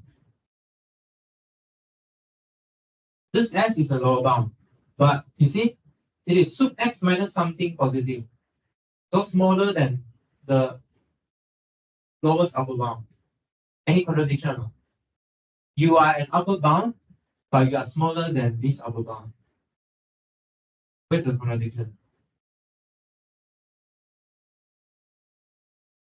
You contradict this upper bound. Because if you are the this upper bound, no one can be below you. But I found something below the sub S. I found something below the sub S, which is an upper bound. Contradiction. Okay, contradict that sub S. So contradict that sub S is this upper bound.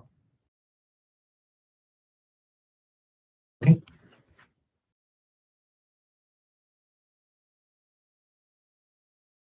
This argument seems like quite ad hoc, Like I make two claims, I find some delta, okay, then I create some contradiction. But this proof can be generalized to find other square root, and also it could be modified to prove later we'll see a theorem which is called intermediate value theorem. Okay, now. So we prove that it cannot be true that sub x squared is strictly greater or less than 2. So it has to be equal to 2. Okay, so this sub s is the number that's square to 2. So we have found the square root 2. So how we found the square root 2 actually is given by the axiom. Actually, you don't quite find it, but how do you find it? You actually just produce a set with square root 2 as the least upper bound. That's all. Okay. You don't really found the number, but you found the set that has this number as a least upper bound. So surely you can find other set, different set, okay, with different description that give you the same least upper bound. You can do that. Okay, this is just one of the set that does it. Does it make sense? Does it make sense?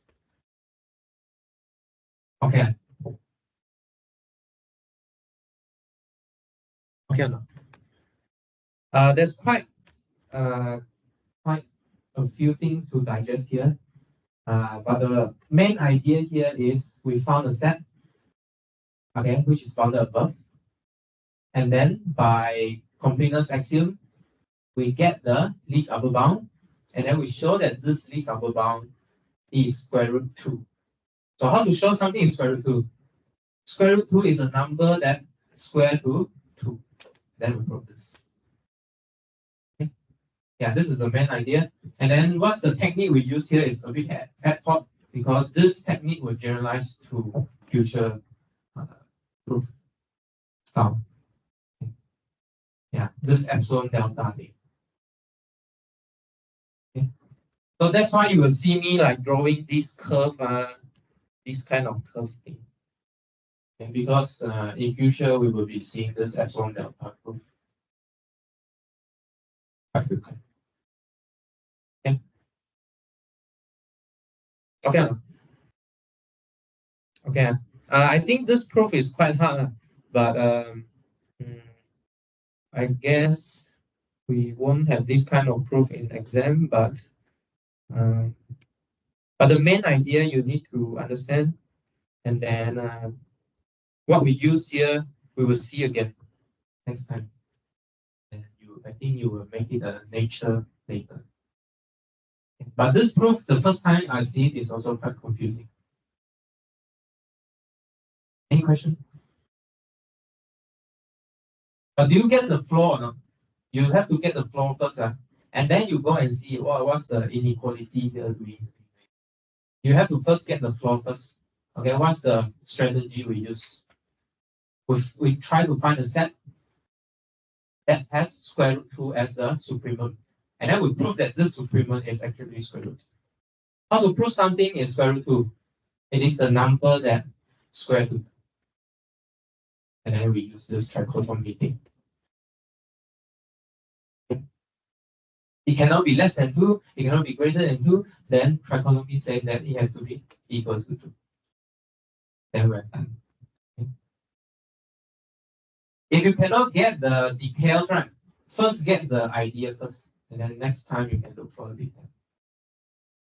Okay. But the detail here, why I want to do this, because in future we will do this epsilon delta thing again and again. But if you like, you can look at the second proof in the Petrovic. They also have some proof there about how to find the square root 2. I think it's a bit different. Yeah, you can check it out. Yeah, so you can second proof, check in Petrovic. Yes. Yeah. They also have some choices on this epsilon. Something like 5 epsilon plus 3 over 4, and something like that. You can go and have a check. Yeah. So what I want to say here is the choice here is not very important as long as it serves the jobs. Okay, choice here is not important here. But just like yesterday, I show you why I need to pick half epsilon. Can I pick 1/3 of epsilon or not? Can I pick 2/3 of epsilon or not? Can, as long as it serves the job. Okay, so that's why when I do maths, right, I don't say there's only one way to do this question, or you must pick this epsilon, pick that epsilon. No, we pick epsilon such that it do the jobs. This is how my maths view that influence my worldview. Okay. So when I teach maths, I won't tell you, oh, you must differentiate like that, integrate like that, or what. As long as you do the right way, the way that makes sense, such that give you the correct answer, that it works. Okay. So that's why I won't teach by method. This is the reason. You just pick any epsilon within the range and do the job. Okay, no need to follow me. Why I need to epsilon over 2? You can do epsilon over 3 also. Okay. Something like that. Does it make sense? Does it make sense what I say or not? Understand? If you cannot understand, like what I tell Jinsen, you listen first. You listen first, okay? 慢慢咀嚼, okay? Come back and tell me whether true or false. Okay? But you have to listen first, otherwise you don't know what I'm talking about. Okay. If you have questions, I will post this notes out. If you read, you don't understand, you just come and see me. Okay. Yeah. Okay. So let me see. 1, 2, 3, 4. Okay, maybe 4 proposition before we go to sequence. Let's take a break. take a break until 223.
老师，不是我想用课来用这样做的。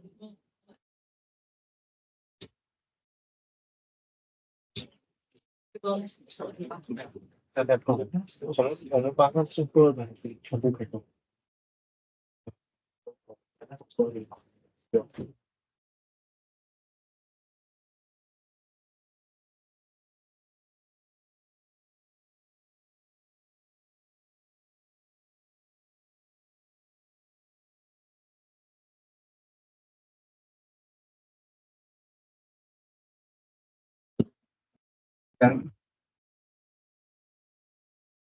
就说你要放你的 order 在上面。第三个，base，基本上需要的东西。Base case 不是直接告诉你说一直检查一吗？所以是没有，不是，我还不知道你怎么用还是我是为什么需要他们用？这东西。不用啊，我答你用。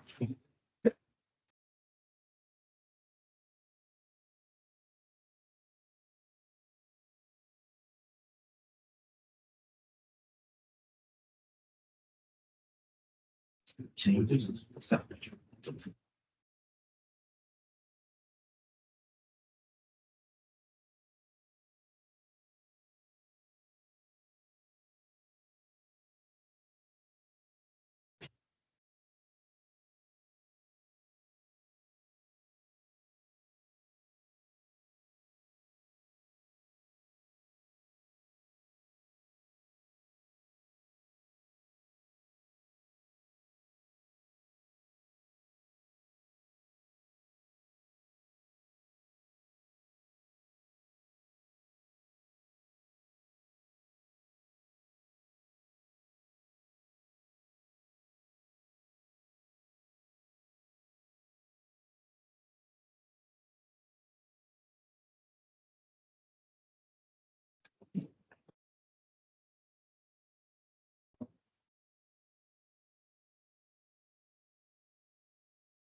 Direct.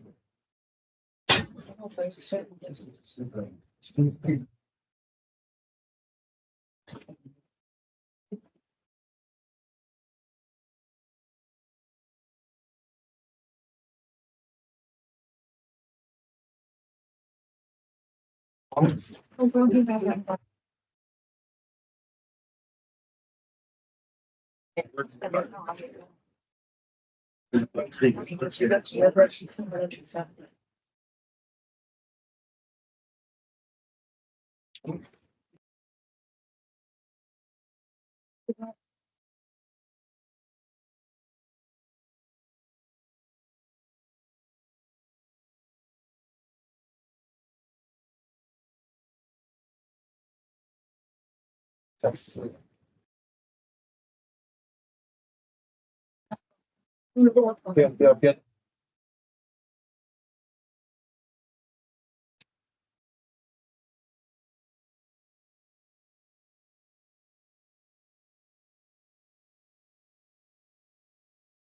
你要印象，yeah，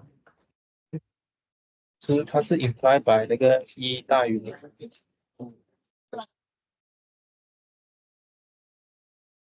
对，一定要干确认一下，然后我跟你们讲，现在就确认一下。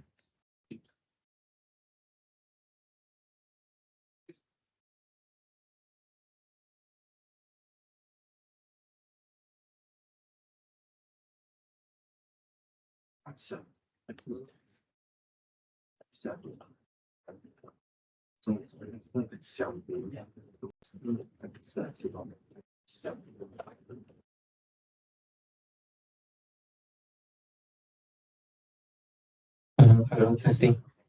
Okay, so in the assignment question 3, question 3, right? You can straight away use the fact that 1 is the least element. Okay, no need to prove. No need to prove. So the base case is automatically true. Okay, 1 is the least element. If you use that as your base case, 1 is the least element. So how to show this? Actually, this can be derived from the fact that 1 is greater than 0. Since 1 is greater than 0, you can prove that 2 is greater than 1, 3 greater than 2, 1 is the least element, which is smaller or equal than all the other elements. Okay. Okay, no need to prove it. But I just say if you want, you can derive like that. No need to prove this. Does it make sense? If you have to prove it, you can prove it from 1 greater than 0. Yeah. Okay. But no need to prove. No need to prove. I can use it. 1 is the least. If 1 exists inside your set.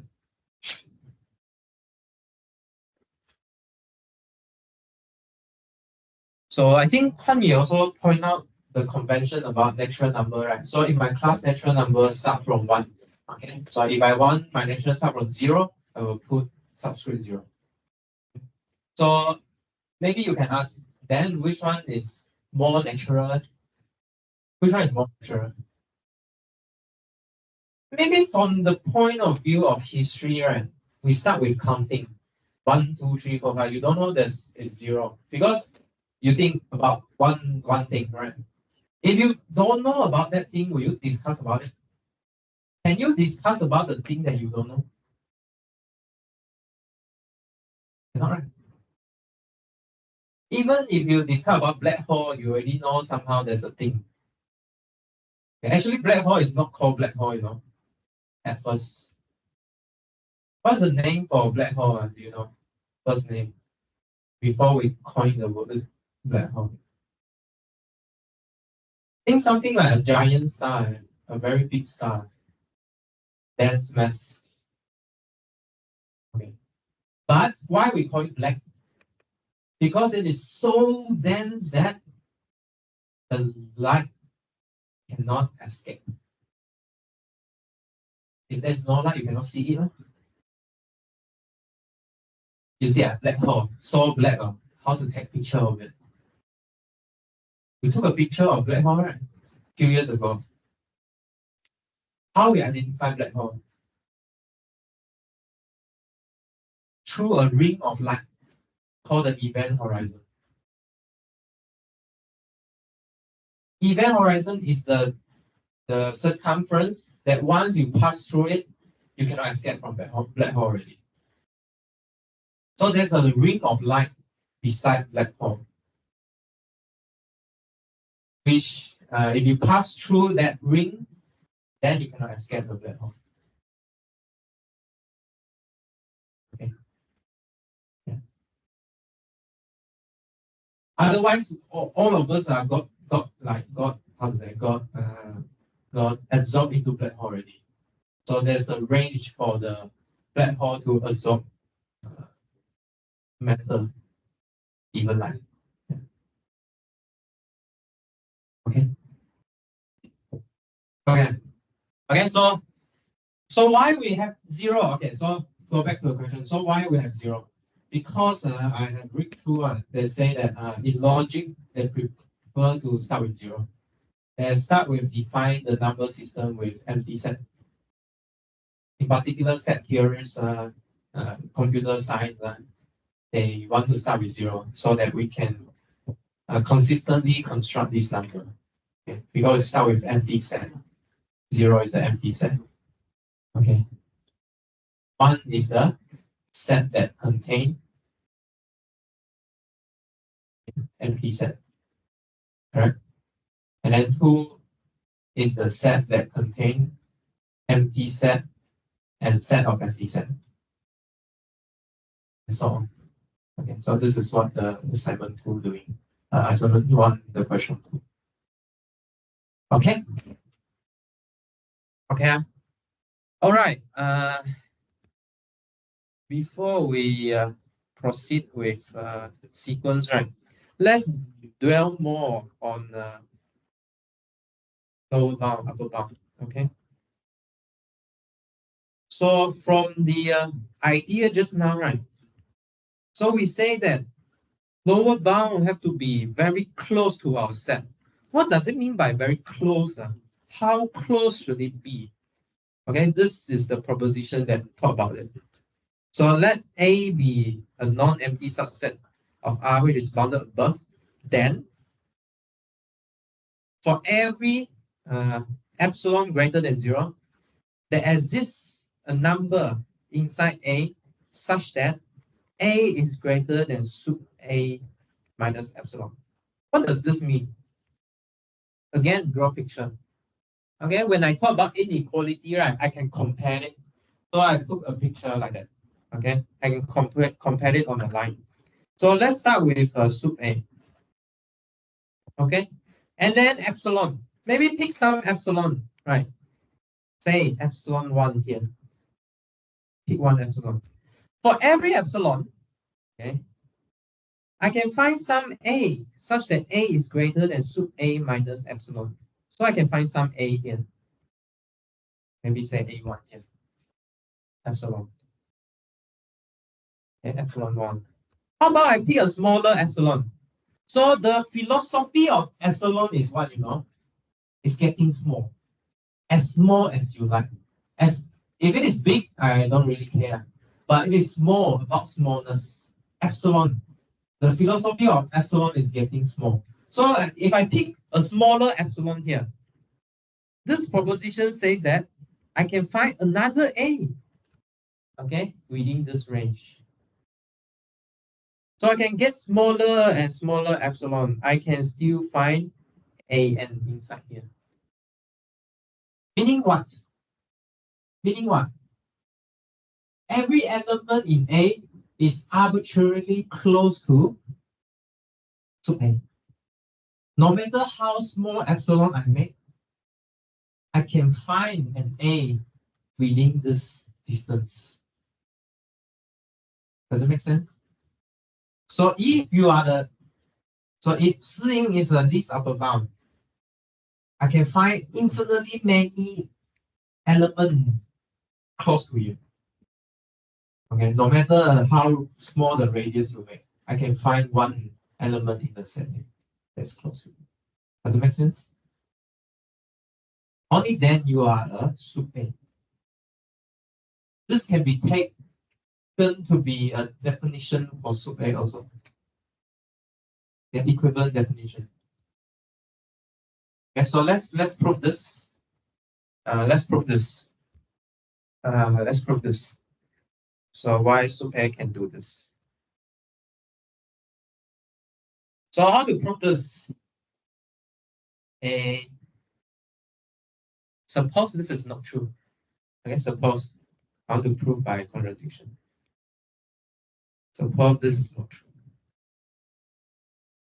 This is not true means what? How to negate the statement?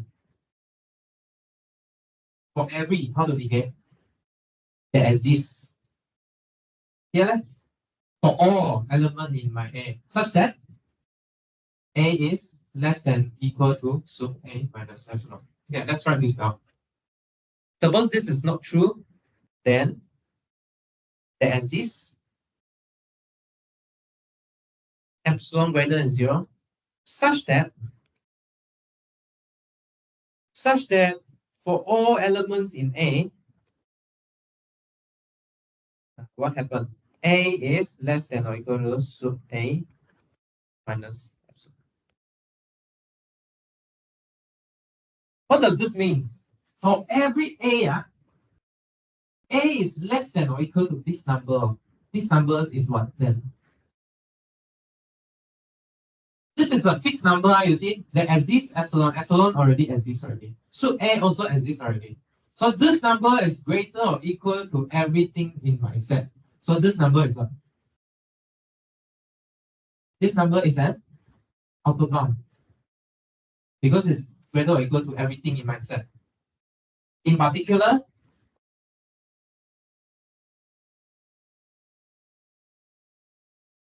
sup A minus epsilon is an upper bound for A. Any problem here or not? What's the problem? Sup A is the least upper bound, but you take away epsilon still upper bound. Then sup A is not the least one already. Okay, so contradiction. So this contradict.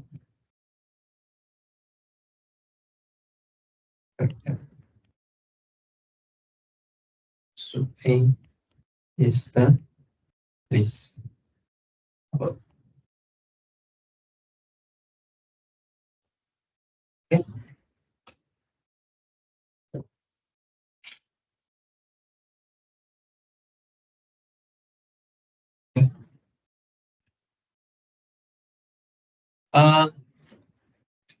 If any number that satisfies this property, such that A minus M minus, such that A is greater than M minus epsilon for all epsilon, then this M should be sup A. Okay, you can prove this.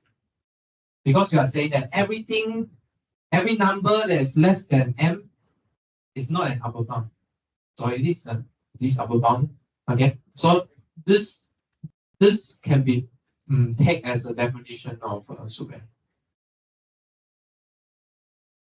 Yeah.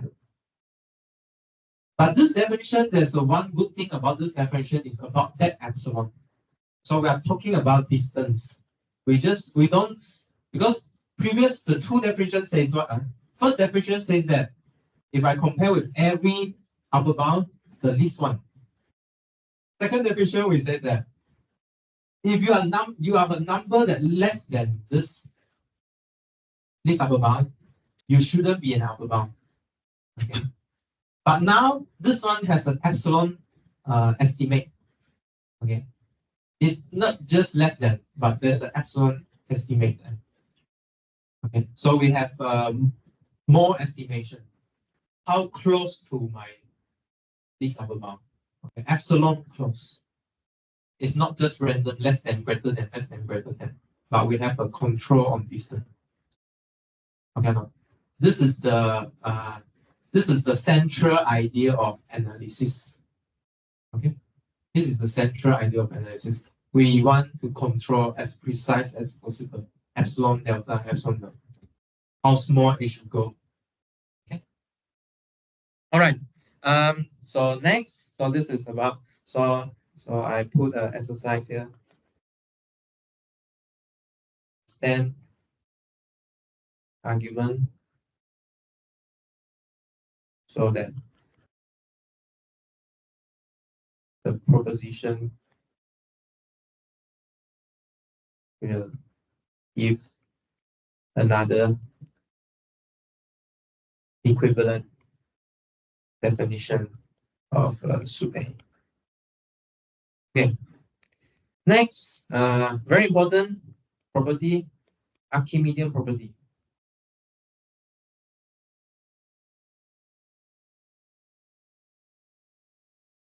So what does Archimedean property says? It says that for every real number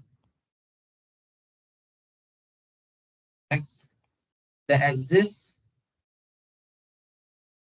a natural number n such that s is less than n. Is this statement clear to you or not? For every real number, you can find a natural number that is greater than it. For example, 201. 200.1 is a real number, right? So what's the natural number that's greater than it? 201. 300 also can, right? 400 also can, right? So I think if I give you a number, you can come up with a natural number greater natural number form. But how to prove this? Okay, but how to prove this? Okay, how to prove? So prove by contradiction again. Okay, prove by contradiction again. So let's prove by contradiction. Suppose that on the contrary, how to take negation of the segment for every real number. So it becomes there exists a real number. Okay, there exists a real number such that y is greater or equal to n for all natural number. Okay. Okay. So meaning what? What does this mean? For every natural number, you found a y that is greater or equal to every natural number. Means what? The set of natural number is what? Is bounded above. Good. So there is an upper bound for n. There's an upper bound for n. So by completeness theorem, what do you get? What do you get?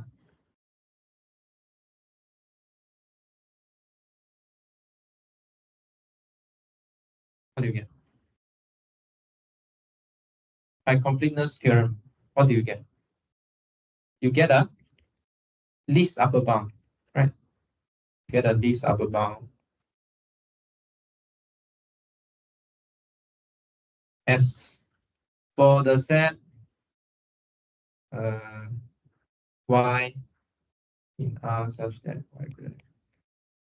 Okay, you get a least upper bound, right? Okay, so in particular, we can look at this specific number for every n in n, right? We can look at n plus 1. It is still in n. This is what the P&L axiom gives us, right? Sn. So n plus 1 is in n, and s is the least upper bound. In particular, this x has to be greater or equal to n plus 1. Okay, but what can we do?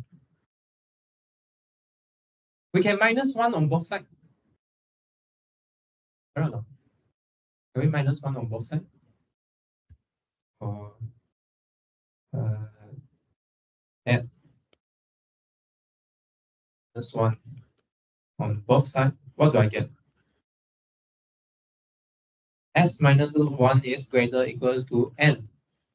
For all n, well, what does this mean? It means what? This means s minus 1 is again a n upper bound for n. A problem or not?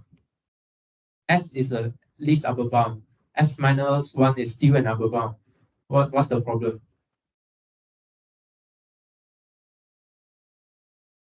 This contradicts that S is a least upper bound. Okay? Because you found a smaller bound, smaller upper bound. Okay. Yeah. Does it make sense? Okay. Okay. So last time I said this will give a nice corollary of n is not bounded above. Instead of using the floor function that we a ceiling function that we introduced last time, we can use Archimedian property to show that n is not bounded above. Okay? Can or not? Okay, so this is Archimedean property of a real number. So for every real number, you can find some natural number that's greater than it. Quite obvious, right? But how to prove it? We use upper bound, lowest upper bound. Does it make sense? Okay or not? Does it make sense? Okay. Okay. So the corollary is n is not bounded above. Okay, this is what we prove inside. Okay, next corollary is more important. This is really, really important. So for any positive real numbers, epsilon, there exists a natural number such that 1 over n is less than epsilon. So just now is one natural number is greater than a real number. But now is a real number greater than an inverse of a natural number. But this one obvious or not? For example, I give you 0.1. 1 over 1 is less than 0.1. 100, right? For example, 1 over 100. Just because 0.01 is less than 0.1. Right? Okay. So how we prove this? Okay, how do we prove this? Since this is corollary, right? Corollary means we can prove by previous theorem. So how do we use Archimedean property? Any idea? Any idea? This one? How to apply? How to go from x less than n to epsilon greater than 1 over n? How to apply? Consider what?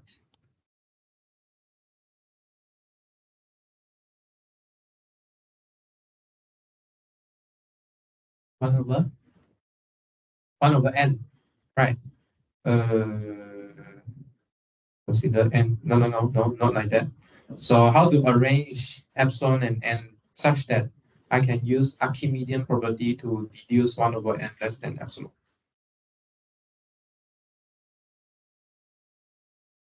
Yes, let x be 1 over epsilon. So my real number here is 1 over epsilon. Okay. And by Archimedean property, this number will be less than some natural number. So from here, can you see that how we get 1 over n less than epsilon? You see or not? You see how we do it?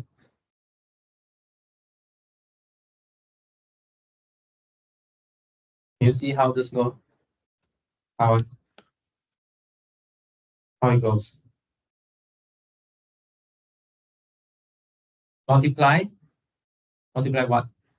Epsilon on both sides first. Okay, that's epsilon on both sides. And then this get 1 less than epsilon n, and then multiply 1 over n on both sides. Okay. Let me do this. Okay. Yeah. So this is very important. This will be keep using in the later calculation. I give you an epsilon, you can find me one n that do this. Okay, there exists an n. So the existence of n is because of Archimedean property. Okay. Existence of this 1 over n is by Archimedean property. Later we will keep using this proposition. Make sure you remember this. Okay, before we end the class, okay, I think we don't have chance to go to sequence. We end this class with the density of rational and irrational.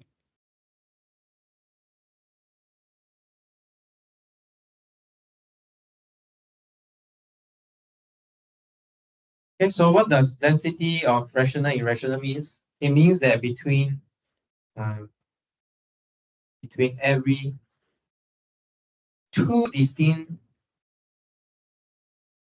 real numbers. So imagine real line in your mind and then take two real numbers. There's a gap between them, right? So inside there, you can find a rational number and also a irrational number. Okay, so we're going to prove this. And then with this statement here, like last time I told you, you can do it inductively. So you keep finding rational, irrational, rational, irrational, rational, irrational, and then you can fill out the gap between every two numbers. Okay. So how to prove this using whatever we have just now? So since x is not equal to y, we might well assume that s is less than y. Or sometimes we will say without loss of generality. Why without loss of generality?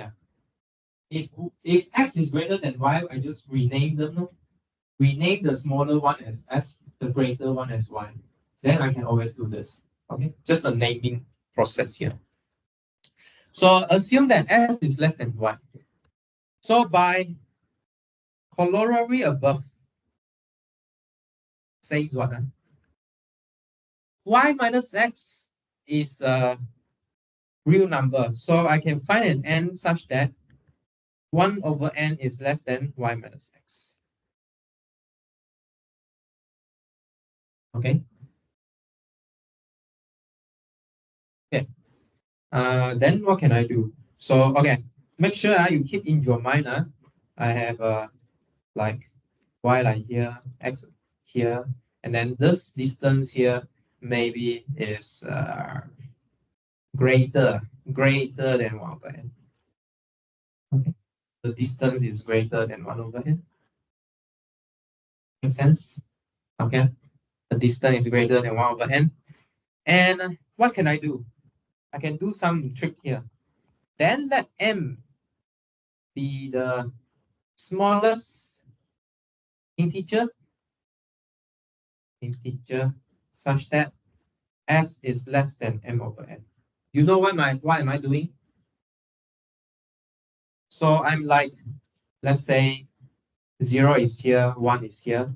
So I'm taking 1 over n and then multiply an m such that m over n lies inside the range of x and y. It's the smallest one, meaning the first one that you reach this range here. Right? You can take 1 minus n, 2 minus n, 3 minus n, and then reach here. Or if x and y is on the other side, maybe you need to take negative, something like that. But it's the smallest one. So it's the first one that you reach this range here. Okay? Does it make sense? Does it make sense? Then I claim that this is the rational number I want. Okay? This is exactly the rational number that's in between x and y. Okay? So by construction, m over n is already greater than x. So now I just need to show that m over n is less than 1. Okay, so this is the only thing we need to confirm here. So what can we do here? So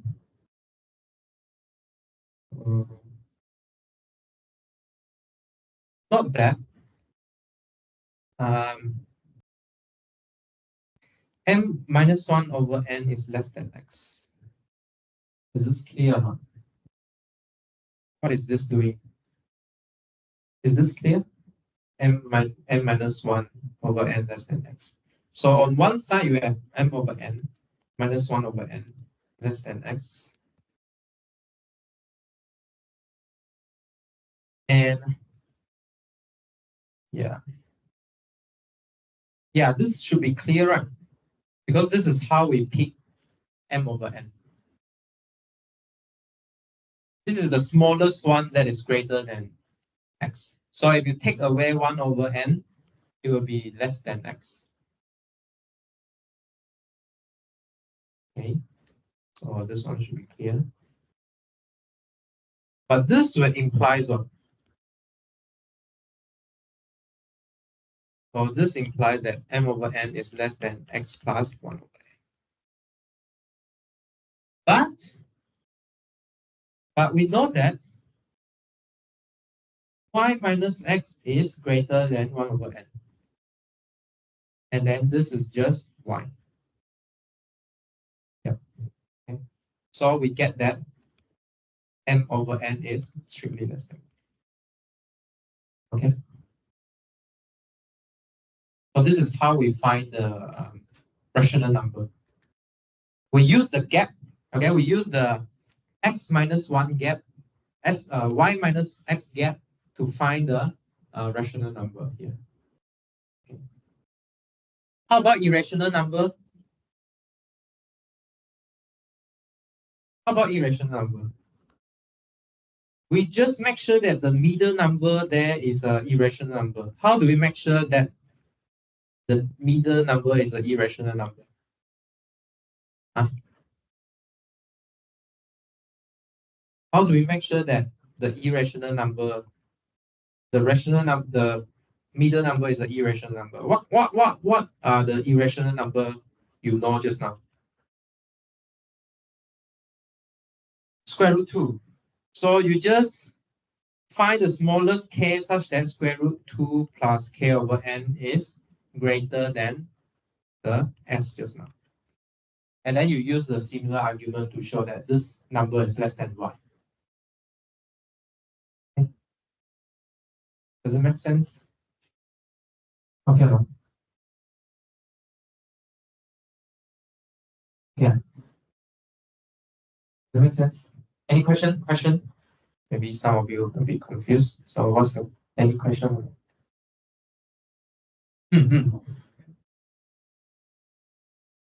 Why m over n is why? You mean this one?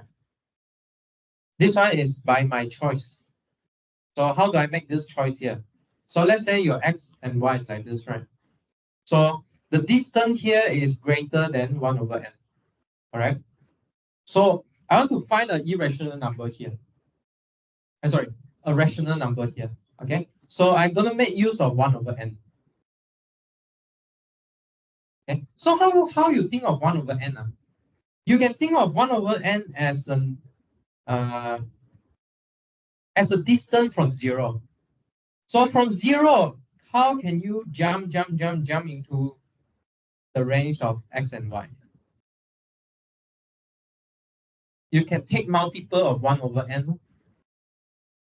Does it make sense? For example, okay, I give you an example, a very concrete example. Let's say my x is 1, y is 2. So let's say the distance here I pick is greater than 1 over 2. Right. So can you use the 1 over 2 jump into the range of 1 and 2? How to jump? And 3. 3 is the least one that you can stay inside here. Maybe you can have more. For example, I pick 1 over 3. Then what? 4 over 3. I think 5 over 3 also here. But I pick the smallest one. So in this case, I pick 4 over 3. Make sense? Yeah. Okay or not? Yeah. Right. So how do I do the irrational just now? I just add a irrational guys into this number. That will give me this range. Yeah. Okay. Sense? Makes sense. Yeah. Try and think again, because these arguments are quite, how to say, I wouldn't say it's very obvious, but intuitive, quite intuitive. And this is the reasonable thing you will do if you want to do it. If you want to do it, this is a reasonable thing you will do. Make sense or not? Okay. Okay. So tomorrow we will continue with sequence. So sequence is what we have learned in calculus 2, right? So in this sequence here, we will learn why we can do those limit law. Okay, and then how to really prove something is a limit of a sequence using epsilon. Okay, epsilon n. We will make a sequence precise. Okay, any last question? People waiting outside. Any last question? No? Yeah, if you have question, please bring tomorrow. Again, we can discuss.